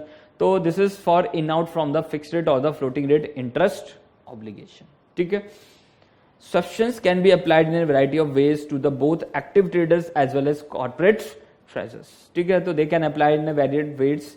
Swaps traders can use them for the speculation purpose और to hedge a portion of their swap book. देख लीजिए, तो उसको हेज करने के लिए it is a valuable tool when the borrower had decided to do swap but is not sure of the time. तो swap तो करना चाहता है बट उसको ये नहीं पता कब बढ़ने वाले हैं और कब गिरने वाले हैं। ठीक है, तो अनसर्टेनिटी को वहां पर सर्टेन बनाने के लिए वो एक छोटा सा प्रीमियम देगा और अपने आप को क्या कर लेगा, हेज। ठीक है sir, swaption has become useful tool for hedging the embedded option which is common in the natural course of the business. तो हेज करने के लिए हम यूज कर रहे हैं। Swaptions are useful for the borrower targeting an acceptable borrowing rate. तो उसको पता होगा ना कि मेरा borrowing rate कितना होने वाला है, उससे कम उससे ज्यादा होने वाला नहीं है। ठीक है, Swaptions also useful to those businesses tendering for contracts. A business whose certainly find it useful to bid on a project with full knowledge of borrowing rate should be contract be won. ठीक है, तो जिसको पूरा पता होगा ना, देख लीजिए पहले से मेरी कितनी इंटरेस्ट कॉस्ट आने वाली है, तो उसी हिसाब से वो प्राइसिंग कोट करेगा किसी भी टेंडर में, और टेंडर में सही प्राइस कोट करेगा तो उस केस में क्या होगा, देख लीजिए उसको फिर सही प्रॉफिट्स होंगे। ठीक है। तो मुझे पहले से ही पता है कि मेरा कितना रेट ऑफ इंटरेस्ट लगने वाला है अगले 5 सालों में, तो उस केस में मैं क्या करूंगा, देख लीजिए, आराम से मैं अच्छे टेंडर्स कोटेशंस वहां पर रेडी करूंगा, ठीक है, जिससे मुझे वहां पर कम कॉस्ट, देख लीजिए, हम वहां पर कम कॉस्ट वाले टेंडर्स ऑफर करेंगे और उससे क्या होगा, मुझे प्रॉफिट्स बढ़ेंगे, ठीक है। Now the next term is डेप्थ सिक्योरिटाइजेशन। न्यू कोर्स में इसके ऊपर पूरा चैप्टर आ गया सर, पूरा चैप्टर बना दिया उन्होंने डेप्थ सिक्योरिटाइजेशन पे, यहाँ पर टर्म ही है बस, ठीक है, समझ लेते हैं, है वही, वहां पर बड़ा चैप्टर बना दिया, बड़ा एलोबरेट कर दिया इनके सारे जो भी पॉइंट्स हैं, अदरवाइज है वही जो भी हम वहां पर भी लिखा हुआ उन्होंने। तो this is again A important term. तो इस चैप्टर में 3 इंपॉर्टेंट टर्म है जो टर्म पूछेंगे, तो ठीक है। तो एक पहली कौन सी थी, एम्बेडेड डेरिवेटिव, दूसरी स्वैप्शन, और तीसरा क्या है, डेप्थ सिक्योरिटाइजेशन, ठीक है। तीनों इंपॉर्टेंट टर्म्स हैं, ध्यान से समझना। डेप्थ सिक्योरिटाइजेशन, व्हाट इज डेप्थ सिक्योरिटाइजेशन? एसेट,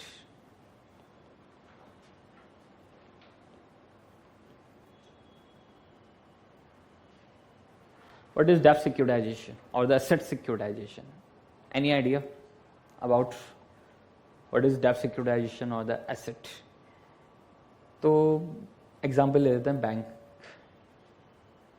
बैलेंस शीट है बैंक की, और यहां पर क्या है,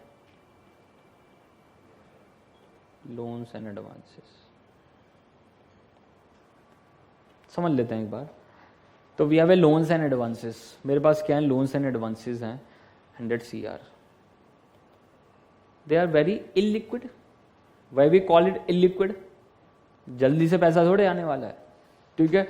तो बट बैंक का तो काम क्या है, जल्दी से कैपिटल आए तो वो दूसरों को फिर दे, लोन्स एंड एडवांसेस। तो एक जगह पैसा ब्लॉक हो गया, मान लो 5 साल लोन वाला ये ब्लॉक है, ठीक है। तो हमेशा बैंक क्या करता है, अपने जो भी लोन्स एंड एडवांसेस हैं, जो भी एसेट्स हैं, उनको डिफरेंट मैच्योरिटीज पे क्या करता है, ब्रेक करता है। कोई 6 महीने के लिए, 1 साल के लोन, तो सबको अलग अलग बना लेता है, ठीक है। ट्रेचेस बोलते हैं उसको, क्या बोलते हैं, ट्रेचेस। तो अलग अलग ट्रेचेस बना लेता है। तो we have a loans and advances and they are very highly illiquid. Highly illiquid का क्या मतलब है, जल्दी से they are not convertible into cash. अब क्या करें, बैंक का तो काम ही यही है कि जितना कैपिटल आएगा तभी तो आगे वो लोन्स एंड एडवांसेस देगा। इधर कैपिटल लेना तो क्या है, लिमिटेड है, इधर कैपिटल रेज करना इतना इजी थोड़ा ही है, बट मुझे तो बिजनेस करना है डेली बेसिस पे। तो मैं क्या कर रहा हूं, इस लोन्स एंड एडवांसेस को किसको ट्रांसफर कर रहा हूं, स्पेशल पर्पस व्हीकल। समझ पा रहे हैं? तो नाम से पता चल रहा है this is specially formed for this purpose. आज के टाइम में लिमिटेड पार्टनरशिप्स भी बनने लगी है, ठीक है। कॉर्पोरेट तो बन ही सकता है, कॉर्पोरेशंस तो बन ही सकते हैं, बट आज के टाइम में SPVs are all they are LLPs, limited liability partnerships, ठीक है, वो भी बनने लगी हैं आज के टाइम में। तो they will transfer the loans and advances, इसको बोलते हैं ऑफ बैलेंस शीट ट्रांसफर। इसको क्या बोलते हैं, ऑफ बैलेंस शीट ट्रांसफर। ये कीवर्ड्स हैं, आपको लिखने ही पड़ेंगे सर, ठीक है। तो what is off balance sheet transfer? From balance sheet पे इफेक्ट नहीं सर, बैलेंस शीट पे तो इफेक्ट आएगा ही। Off balance sheet transfers, what is off balance sheet transfers? Any idea, accounts में पढ़ा है कभी? What is off balance sheet transfers? Any idea?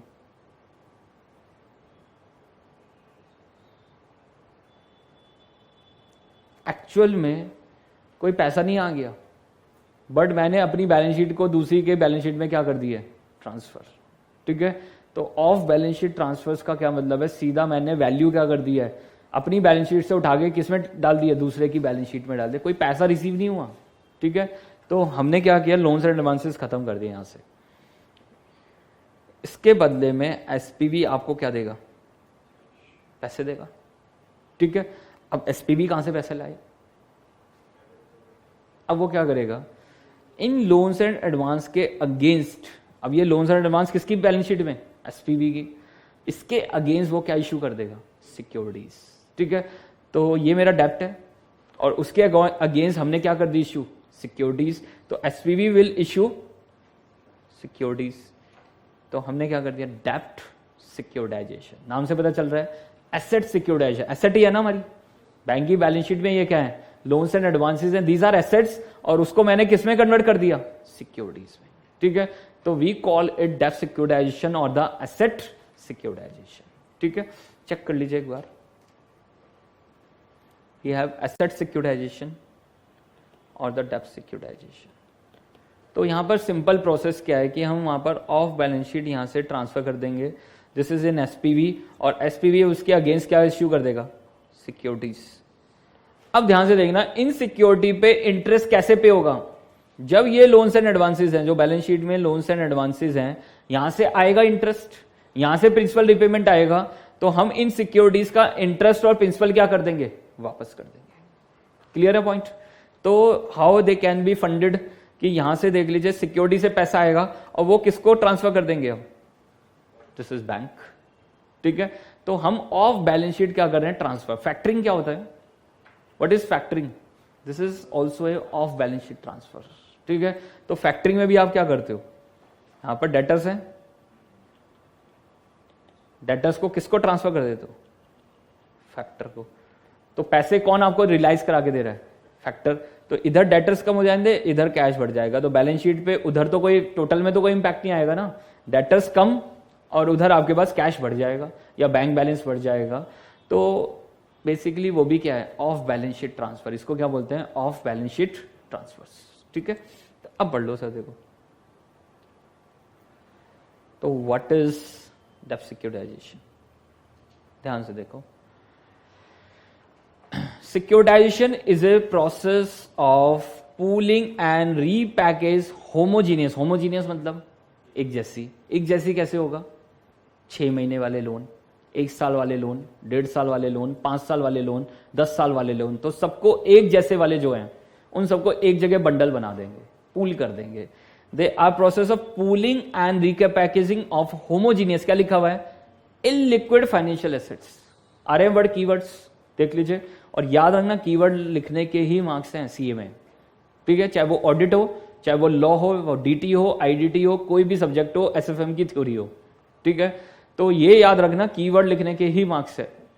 आप जनरल जो मर्जी पेज के आ जाओ, 0, 1, हाफ, समझ पा रहे हैं, जितना मर्जी पेज लिख के आना कोई फर्क नहीं पड़ेगा, जब तक वो कीवर्ड नहीं ढूंढ पा रहा आपके आंसर में, मार्क्स नहीं मिलने सर, ठीक है। स्टोरी लिखने का कोई मार्क्स नहीं है सी के अंदर, याद रखना, और इसलिए ऑडिट में लोगों के मार्क्स नहीं है, ठीक है। उसका कारण सिर्फ ये की है कि ऑडिट में लोग जनरल पढ़ के जाते हैं, मैंने जनरल ऑडिट किया हुआ है, और जनरली उन्होंने वहां पर 2, 3, 5 क्लास में रिवाइज कर लिया, फास्ट ट्रैक बैच, ठीक है।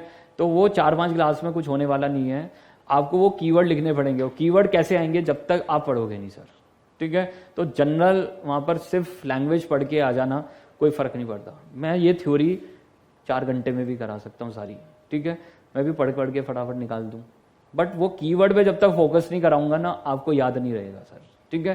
तो भले ही मैं 4 चैप्टर कराऊं अच्छे से, बट आपको एक एक अच्छा होगा, जब आप दोबारा इसको करने वाले हो ना, आपको वो कीवर्ड माइंड में ढूंढेगा, ठीक है, घूमेगा। तो वही हमें करना है।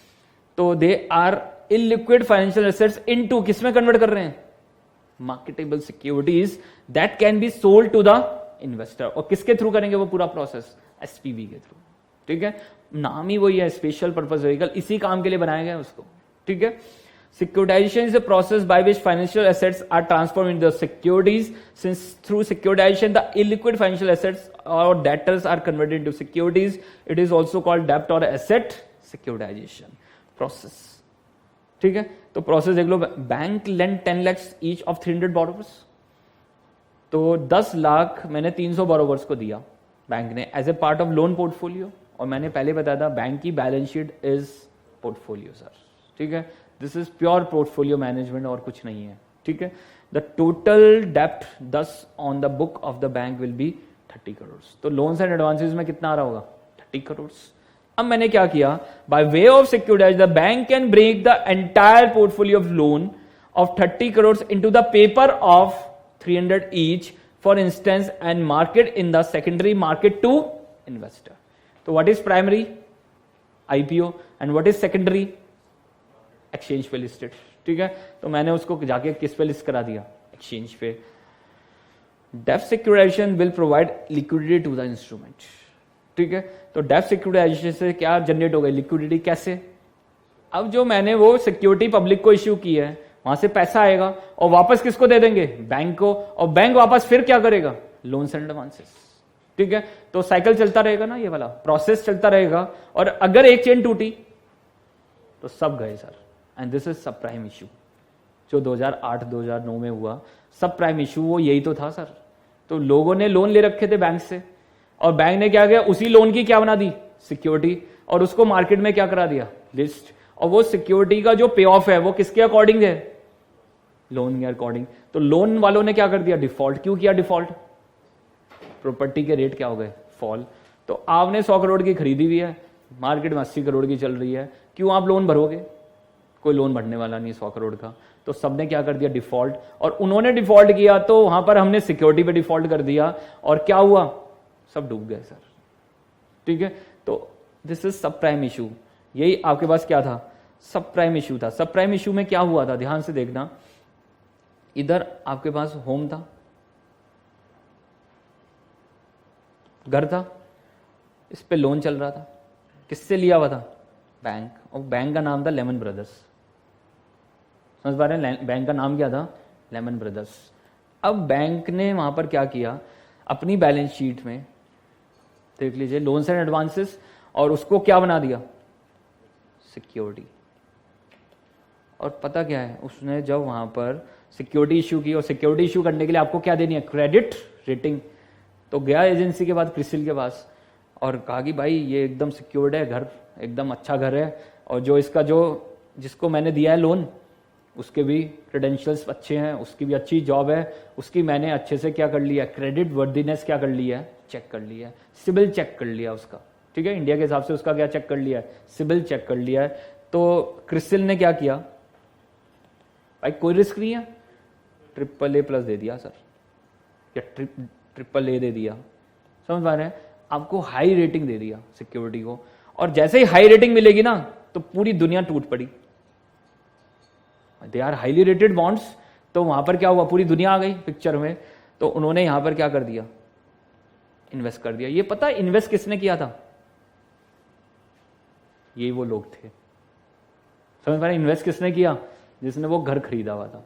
ठीक है, तो टेक्निकली क्या हो रहा था? मैं अपना देख लीजिए इंस्टॉलमेंट पे कर रहा हूं, और वही जो इंस्टॉलमेंट में पे कर रहा हूं वही मुझे घूम फिर के किस पे मिल रहा है? मेरी इन्वेस्टमेंट पे। ठीक है, तो अब क्या हुआ? कुछ स्मार्ट लोग भी थे मार्केट में, उन्होंने कहा कि यार उन्होंने देखा यार इतना हाई क्वालिटी तो नहीं हो सकता यहाँ पर, इनकी रेटिंग इतनी अच्छी नहीं हो सकती। तो वो पता किसके पास गए? आईबी के पास। अब वो कौन था? Lehman Brothers. ठीक है, तो पूरी चेन थी इसे हम लोगों, और आपस में घूम फिर के वहीं पे पहुंच रहे थे।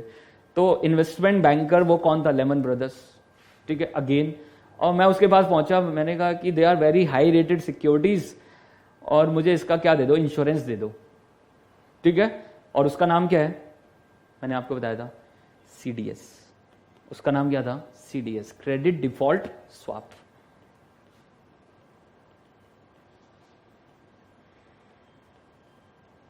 तो लेमन ब्रदर्स हंसा, वो कहने लगा यार दिस आर AAA बॉन्ड, और इसके लिए तो इंश्योरेंस ले रहा है। भाई दे दे यार, क्या दिक्कत है? ठीक है, उन्होंने कहा ठीक है यार, छोटा सा प्रीमियम लगेगा, क्योंकि they are highly rated bond, तो प्रीमियम क्या लगेगा? बहुत कम। तो छोटे से प्रीमियम पे मैंने अपने आप को क्या ले लिया? इंश्योर्ड करा लिया। ठीक है, अब क्या हुआ? जैसे ही एक पार्टी ने डिफॉल्ट किया, कौन था वो? वही था सर। ठीक है, वही इन्वेस्टर था जिसने वहां पर लोन लिया हुआ था, उसने डिफॉल्ट कर दिया। घर की वैल्यूज क्या हो गई? कम हो गई। उसने डिफॉल्ट किया, यहां डिफॉल्ट हुआ, आपके NPAs बने, और यहां पर ये सिक्योरिटी पे इंटरेस्ट नहीं दे पाए। इंटरेस्ट नहीं दे पाए तो यहां पर क्या हो गया? डिफॉल्ट। और डिफॉल्ट हुआ तो किसकी लायबिलिटी बनी? Again Lehman Brothers. समझ पाने किसकी लायबिलिटी बनी? लेमन ब्रदर्स की।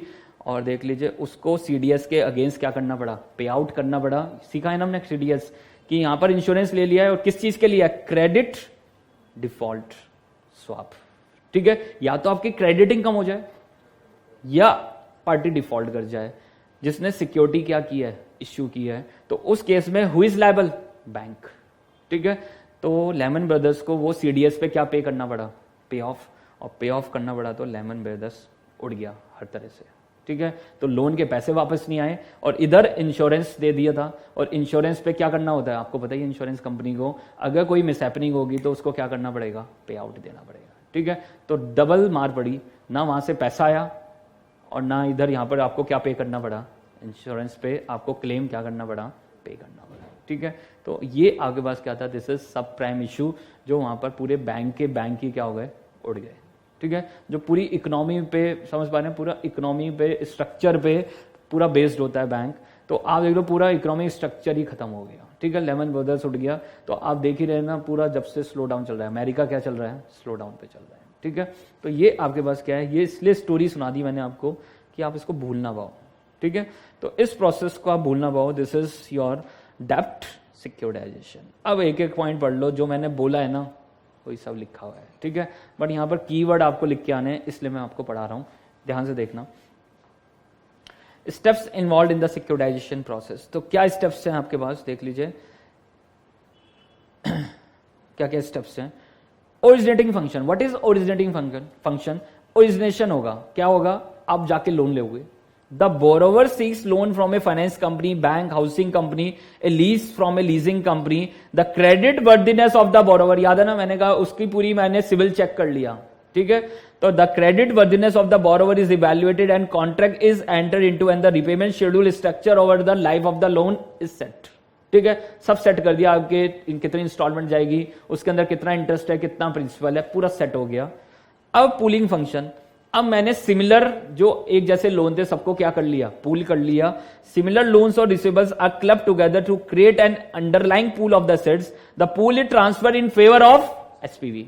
आ रहा है मेरा डायग्राम माइंड में, देख लो, which acts as a trustee for the investor, the securitisation. अब उस एसपीवी का काम आ गया, अब एसपीवी क्या करेगा, उस लोन्स एंड एडवांसेस के अगेंस्ट क्या इश्यू कर देगा, securities. It is the SPV's job now to structure and issue the security on the basis of asset pool. The securities carrying a coupon and an expected maturity which an asset based or the mortgage based. तो इन securities का नाम क्या है market में, asset based securities. What is asset backed securities? इसके पीछे banking किसकी है, assets की, या क्या बोलते हैं mortgage backed securities. mortgage कौन सा है, जो लोन है, तो बैकिंग किसकी है, mortgage की है। क्यों है, क्योंकि वहां से आएगा तो इनको पे ऑफ होगा, ठीक है। देख लीजिए, the investor interested in this type of security generally institutional investor like mutual funds, insurance company, the originator usually keep the spread available between the yield and the secured assets and the interest paid to the investor. तो they are making the spread ना, उधर से लेंगे 10% और देंगे security पे कितना, 8%। क्यों, they are highly rated security. जो चीज इलिक्विड कहां पड़ी हुई थी बैलेंस शीट में, वो क्या बन गया, हाईली रेटेड सिक्योरिटी बन गया।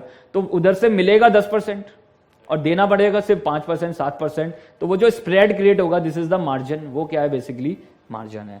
तो generally the process of securitization is without recourse, that is investor bears the credit risk of default. आगे सर वर्ड जो मैं कह रहा था वहां पर आपसे, तो दिस इज विदाउट रिकोर्स, याद है फैक्ट्री में पढ़ा था हमने, with recourse and without recourse, ठीक है।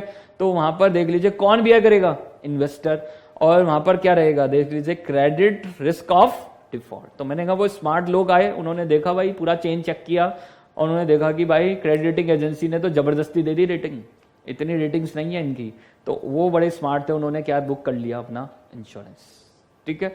तो देख लीजिए, the issuer is under an obligation to pay to the investor. उधर लेमन ब्रदर्स वाले खुश, भाई AAA रेटेड पे इंश्योरेंस बेच रहे हो आजकल आप, ठीक है। आप इंश्योरेंस बेचो A रेटेड पे या BBB+ पे, किसी पे इंश्योरेंस बेचो समझ में आता है, AAA+ पे इंश्योरेंस बेच रहे हो, इंसेंटिव बन रहा है वहां सबका, ठीक है। बट फाइनली क्या हुआ, पूरा बैंक ही चला गया, ठीक है। तो they are very happy with कि लोग आके क्या कर रहे हैं, AAA रेटेड प्लस का क्या ले रहे हैं, इंश्योरेंस ले रहे हैं, ठीक है। तो इसका मतलब हमारी कभी जिंदगी में लायबिलिटी आएगी नहीं। प्रैक्टिकली सोचो, अगर AAA रेटेड प्लस पे कोई इंश्योरेंस आके ले तो प्रीमियम बेकार ही जाने वाला है, ठीक है। तो वो यही सोच रहे हैं कि हमारी कभी लायबिलिटी आएगी नहीं और प्रीमियम का कंपनी को क्या होगा, प्रॉफिट होगा, ठीक है। Parties involved in the securitization process, कौन कौन सी पार्टीज हैं, we have originator, we have SPV, we have investor, we have other parties, ठीक है। तो वो पूरा एग्जाम्पल माइंड में रखना, फिर आपको कभी कुछ भूल नहीं पाओगे इससे रिलेटेड, ठीक है।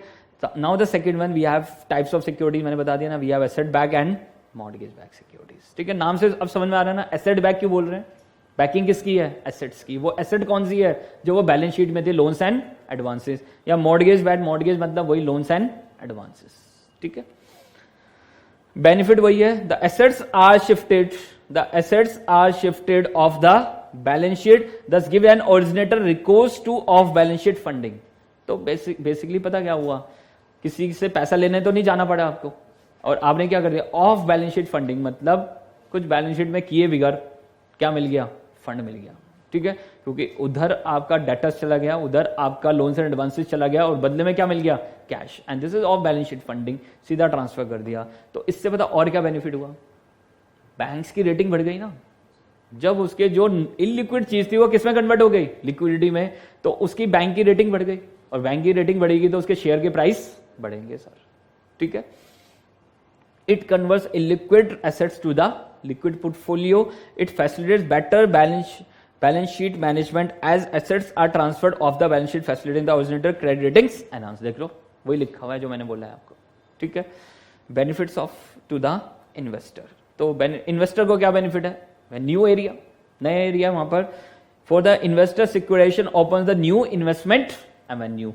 Though the investor bears the credit, the securities are tied up with the definite assets, ठीक है, जो डेफिनेट एसेट है। Securitization helps to convert a stream of cash receivable into a source of long term finance. क्यों rating high मिल रही थी? They are backed by the asset. अब वो एसेट बेसिकली देखो ना, क्योंकि वो किसका अगेंस्ट लिया हुआ लोन है? देख लो, लैंड के या जो भी हाउस प्रॉपर्टी, जो भी वहां पर उन्होंने होम परचेज किया हुआ, उसके अगेंस्ट ही तो चल रहा है सब कुछ। जब उसकी वैल्यू गिरी तभी तो पूरा साइकिल क्या हो गया? ब्रेक हो गया, ठीक है। चलिए next. Now the next one, this is question number 14. This is what is refinancing. Refinancing क्या है? नाम से पता चल रहा है refinancing. अब देखो वहां पर बजट आपने देखा होगा, तो बजट में क्या होता है?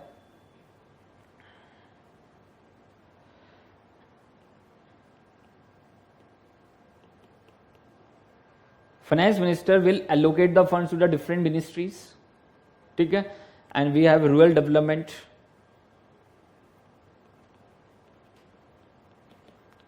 रूरल डेवलपमेंट मिनिस्ट्री, उसको फंड एलोकेट हो गया 100 करोड़ का। किस पर्पस के लिए भाई? सब रूरल का डेवलपमेंट करना है, ठीक है। अब क्या करें भाई? 100 करोड़ पहुंचाएं कैसे? तो ये पैसा किसको दे दिया गया? सिडबी, नाबार्ड,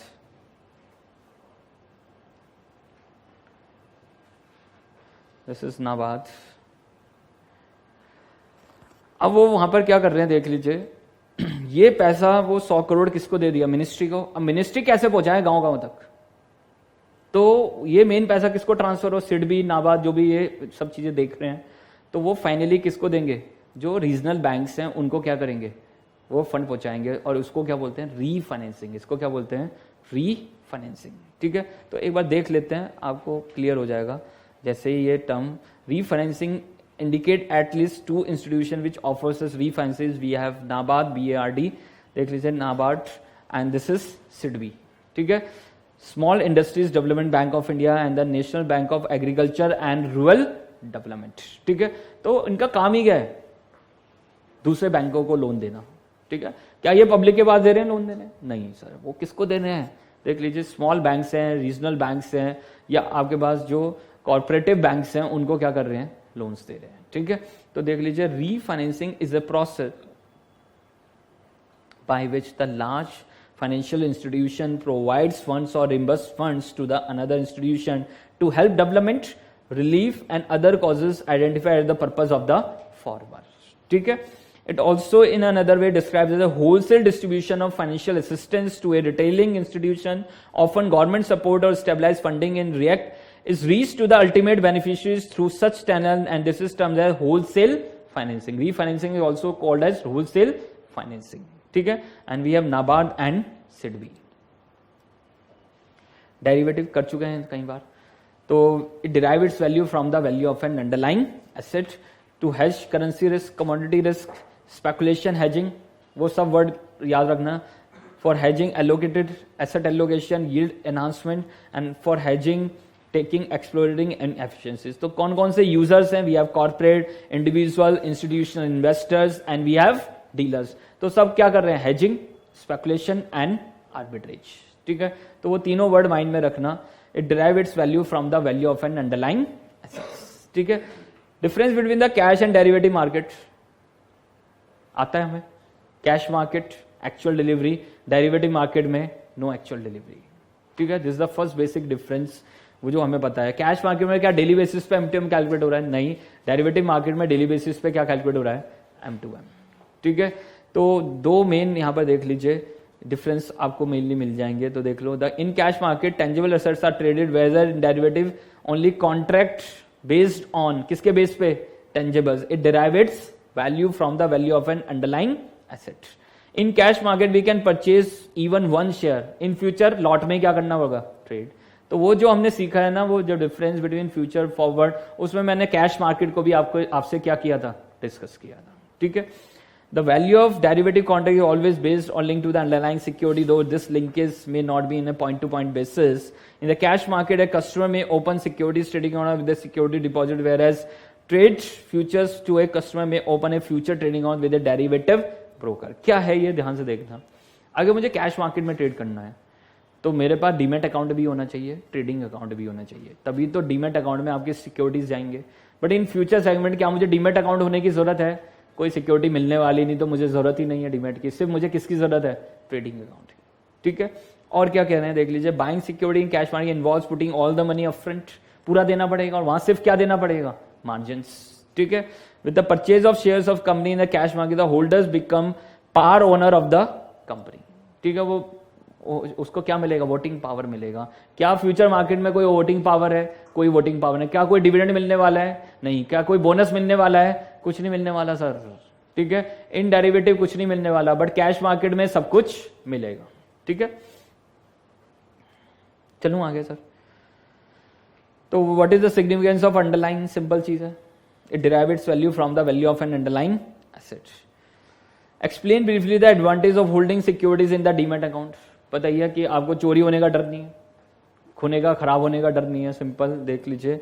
तो क्या क्या है, it is speedier and avoid delays in transfer, किसी को ट्रांसफर करना है तो 1 सेकंड में ट्रांसफर, अदरवाइज टाइम लग जाता। It avoids lot of paper work, save stamp duty for issuer company point. Also there are significant advantage due to demating, some of which are saving in printing certificates, postage expenses बच रहे हैं company के, सीधा transfer कर रहे हैं। Stamp duty waves, easy monitoring of buying selling patterns in securities, increasing ability to spot takeover attempts and attempts at price rigging। क्या है, अगर मुझे आज जानना है किसके पास कितनी परसेंटेज होल्डिंग है, 1 मिनट में जान सकता हूं।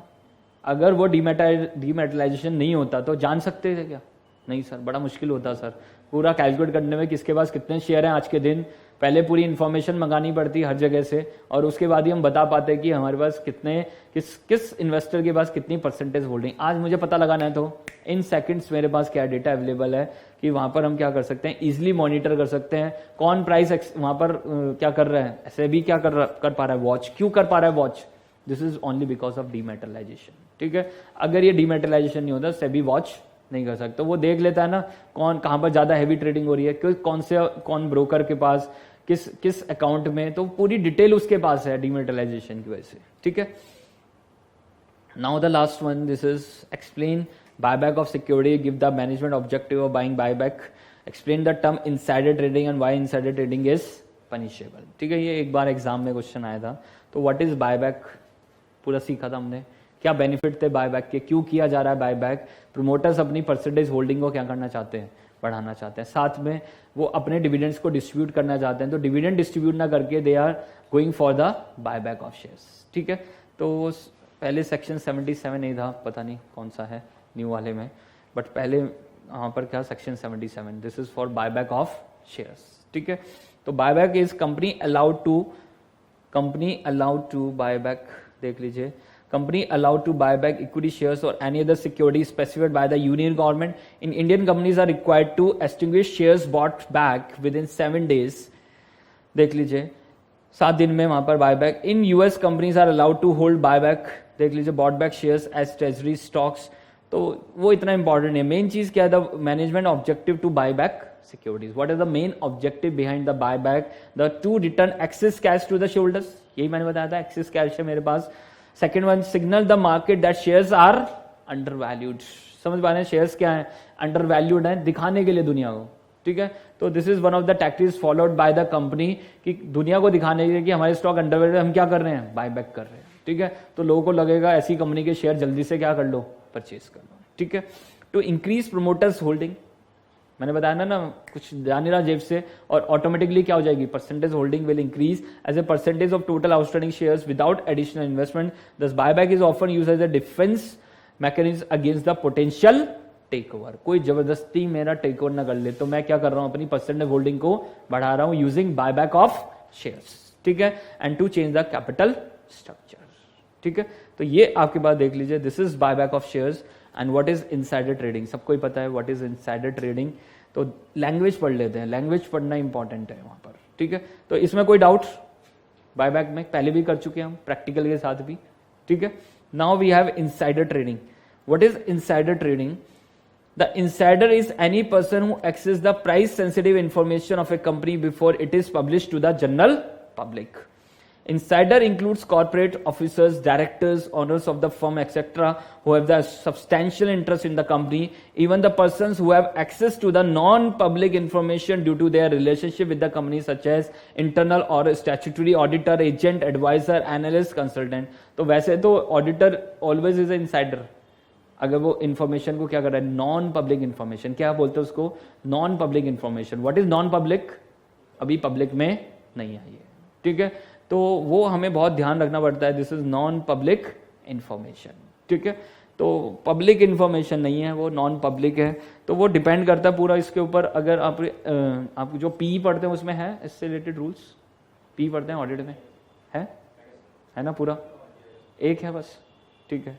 तो जब आप सीएफए करेंगे तो सीएफए में पूरा इसी के ऊपर पूरा आपके पास रूल्स हैं, पूरे यहाँ पर इसके ऊपर पूरे रूल्स बनाए हुए हैं कि आपको कैसे फॉलो करना है, ठीक है। क्योंकि this is for investment professionals, जो सीएफए वो किसके लिए, investment professional, and insider trading is directly link to the investment professionals, ठीक है। तो इसके ऊपर पूरा वहां पर एलोब्रेट किया हुआ है, एक एक चीज का मटेरियल नॉन पब्लिक इंफॉर्मेशन का क्या मतलब है, non material non public information का क्या मतलब है, नॉन मटेरियल पब्लिक इंफॉर्मेशन का क्या मतलब है। तो वी हैव डिफरेंट वर्ड्स इसके लिए। तो उस केस में देखते हैं कि आपके किस केस में लायबिलिटी बनेगी। As a chartered financial analyst आपका वहां पर कब ब्रीच होगा, आप कब वहां पर जो भी आपकी लायबिलिटीज हैं या वहां पर जो भी आपकी जो मैं कहता हूं कि वहां पर जो as a CFA institute chartered holder कब आप अपने वहां पर जो लॉ को ब्रीच कर रहे हैं, जो उनके जो पीज हैं वो उनको ब्रीच कर रहे हैं। तो उसमें अलग अलग वर्ड्स हैं, material non public information, non material non public information, non material public information. तो वी आर डिफरेंट वर्ड्स और उन सब का अलग अलग मीनिंग है, ठीक है। तो वो हो सकता है आपके पी में भी हों अच्छे से, मुझे भी पता होना चाहिए वैसे, बट इतना इन्वेस्टमेंट प्रोफेशनल वाले पता है, बट अपने वाले एग्जैक्टली नहीं पता है, ठीक है। तो देख लीजिए, the word insider has a wide connotation and outsider may held to be an insider. Outsider is also to be an insider by virtue of engaging himself in this practice on the strength of insider information. ठीक है। Insider trading practices are lawfully prohibited. The regulatory bodies is generally as imposing different fines and penalties for those who indulge in these practices. Insider, which is an unethical practice distorted by those in the power of corporate. तो आप देखते होंगे जितने भी broking house है पूरा watch रखा जा रहा है, और नॉर्मली आप देखते होंगे जो भी कुछ गड़बड़ कर रहा है 1-2 साल बाद गायब, ठीक है। सेबी लाइसेंस कैंसिल, सब बाहर, समझ पा रहे हैं, सबको बाहर कर देते हैं ट्रेडिंग से। तो बहुत यहाँ पर रिस्ट्रिक्शंस है इंडिया में। आप देखेंगे कि इनसाइडर ट्रेडिंग करना इतना इजी टास्क नहीं है, पर तब भी होती है, ठीक है। तो ये हमेशा याद रखना, यहाँ पर पूरा रेगुलेटरी आपके पीछे है, ठीक है। तो कुछ भी गड़बड़ मत करना, इन इक्विटीज जो भी है लोग करते हैं गड़बड़ वहाँ पर, तो वो सीधा नोटिस आ जाएगा, शोकोज नोटिस आएगा, आपको आंसर करना होगा, नहीं कर पाए सीधा बिहाइंड बार्स, ठीक है। सेबी पढ़ाई होगा अपने लॉ में, ठीक है। तो we have a strict rules, वहाँ पर स्ट्रिक्ट रूल्स हैं और उनको आपको फॉलो करना ही होता है, ठीक है। तो this is insider trading. Now the next one we have a stock market index. How stock market index can be calculated? Indicate any two important stock market indices. तो आप बता ही दोगे, this is Nifty and Sensex, ठीक है। How it can be made? कैसे बनाए जा रहे हैं? They are using the free float market capitalization, ठीक है, तो मैंने वहां पर आपको एक बार दिखाया भी था। तो द बेस इज 1000, बेस कितना था आपके पास 1000 था, तो बेस 1000 था, देख लीजिए। तो अब बेस के हिसाब से वो क्या कर रहे हैं, जैसे मार्केट वैल्यू बढ़ती जा रही है उनकी, फ्री फ्लोट मार्केट वैल्यू बढ़ती जा रही है, वैसे उस बेस की वैल्यू क्या होती जा रही है, बढ़ती जा रही है, वो 11,000 के करीब आ गई है। ठीक है, तो this is from 1996 to this is 2018, उस 1000 की वैल्यू कितनी हो गई है 1000। तो how index will be calculated, तो नॉर्मली इंडिया में in Nifty Sensex they are using the free float market capitalisation. तो मान लो आज free float market capitalisation is 100 crore, example ले रहा हूं मैं, ठीक है। तो निफ्टी में 50 स्टॉक हैं, उनका free float market capitalisation is 100 crore, तो मैंने उसको इंडेक्स की वैल्यू दे दी 1000। अब जैसे ये 100 करोड़ की वैल्यू बढ़ेगी, मान लो 105 हुई, वैसे ही आपके इंडेक्स की वैल्यू भी क्या हो जाएगी, बढ़ जाएगी। ठीक है, तो कितना चेंज आ रहा है 5%, तो यहां पर कितनी वैल्यू बढ़ जाएगी 5%। ठीक है, जैसे इसकी वैल्यू कम हो जाएगी 90 करोड़, तो कितना फॉल हो गया 10%, वैसे इंडेक्स के पॉइंट की वैल्यू क्या हो जाएगी, कम हो जाएगी। तो this is according to the जो भी आपके पास फ्री फ्लोट मार्केट कैपिटलाइजेशन आ रहा है, उसके अकॉर्डिंग उसकी वैल्यू क्या हो रही है, कम या ज्यादा। तो देख लो एक बार, this is our how stock market index calculated indicate any two important stock market इनसे। A base year is set along with the basket of base shares and the basket is 50 stocks in Nifty and in Sensex this is 30 stocks. The change in the market price of these shares is calculated on a daily basis. The shares included in the index are those shares which are traded regularly in high volume. They are blue chip companies. In case of trading in any shares stops or comes down when it's exclude another company's shares replace it. ठीक है, तो मैंने बताया था this is inclusion exclusion, portfolio का काम ही यही है, include and exclude. Following steps are involved in the calculation of index on a particular date. क्या है आपके पास, calculate market capitalization of each individual company comprises the index. Calculate the total market capitalization. तो यहां पर उन्होंने total market cap लिख दिया, but practically this is free float market capitalization. ठीक है, computing the indexes in the next stage require the index value and the total market capitalization. तो index value of previous day 1000, आज के दिन market cap कितना है और कल कितना था, तो हम निकाल देंगे चेंज से। तो वैसे 5% था, वैसे निकाल सकते हैं डायरेक्टली, अदरवाइज आज 1000 है, कल उसकी वैल्यू कितनी हो गई थी 105 करोड़, और उससे पहले दिन कितनी थी 100 करोड़, तो आपके पास क्या निकल के आ जाएगी, इंडेक्स की वैल्यू। ठीक है, तो यही आपके पास है, देख लीजिए। And the last one, this is what is the procedure of book building process, बताया था मैंने अभी आपको, what is the procedure we are following in the book building. ठीक है, तो this is our last question, देखिए। The modern and the more popular method, the modern and the more popular method of share pricing these days are book building route. After appointing a merchant banker as a book runner, the company is planning the IPO, signifies the number of shares in which it wishes to sell, and also mention the price band. They are mentioning the price band. Investor place their orders in the book building process that is similar to the bidding at an auction. The willing investors submit their bids above the floor price indicated by the company in the price band to the book runner. Once the book building process and the book runner evaluates the bid, किस basis पे, on the price received, investor quality and the timing of bids, किस time पे आपने शुरू में लगाया बाद में लगाया, तो उसके बेसिस पे then the book runners and the company conclude the final price at which the issuing company is willing to issue the stock and allocate securities. Traditionally, the number of shares is fixed and the issue size get determined on the basis of the price per share discovered through the book building process. तो basically वही average निकालते हैं, कितने price पे कितना हमें bid आया है, और उसके अकॉर्डिंग ही आपका क्या कर देंगे, इशू प्राइस क्या करते हैं, सेट करते हैं। ठीक है, public issue these are targeted in various segments of the investing fraternity.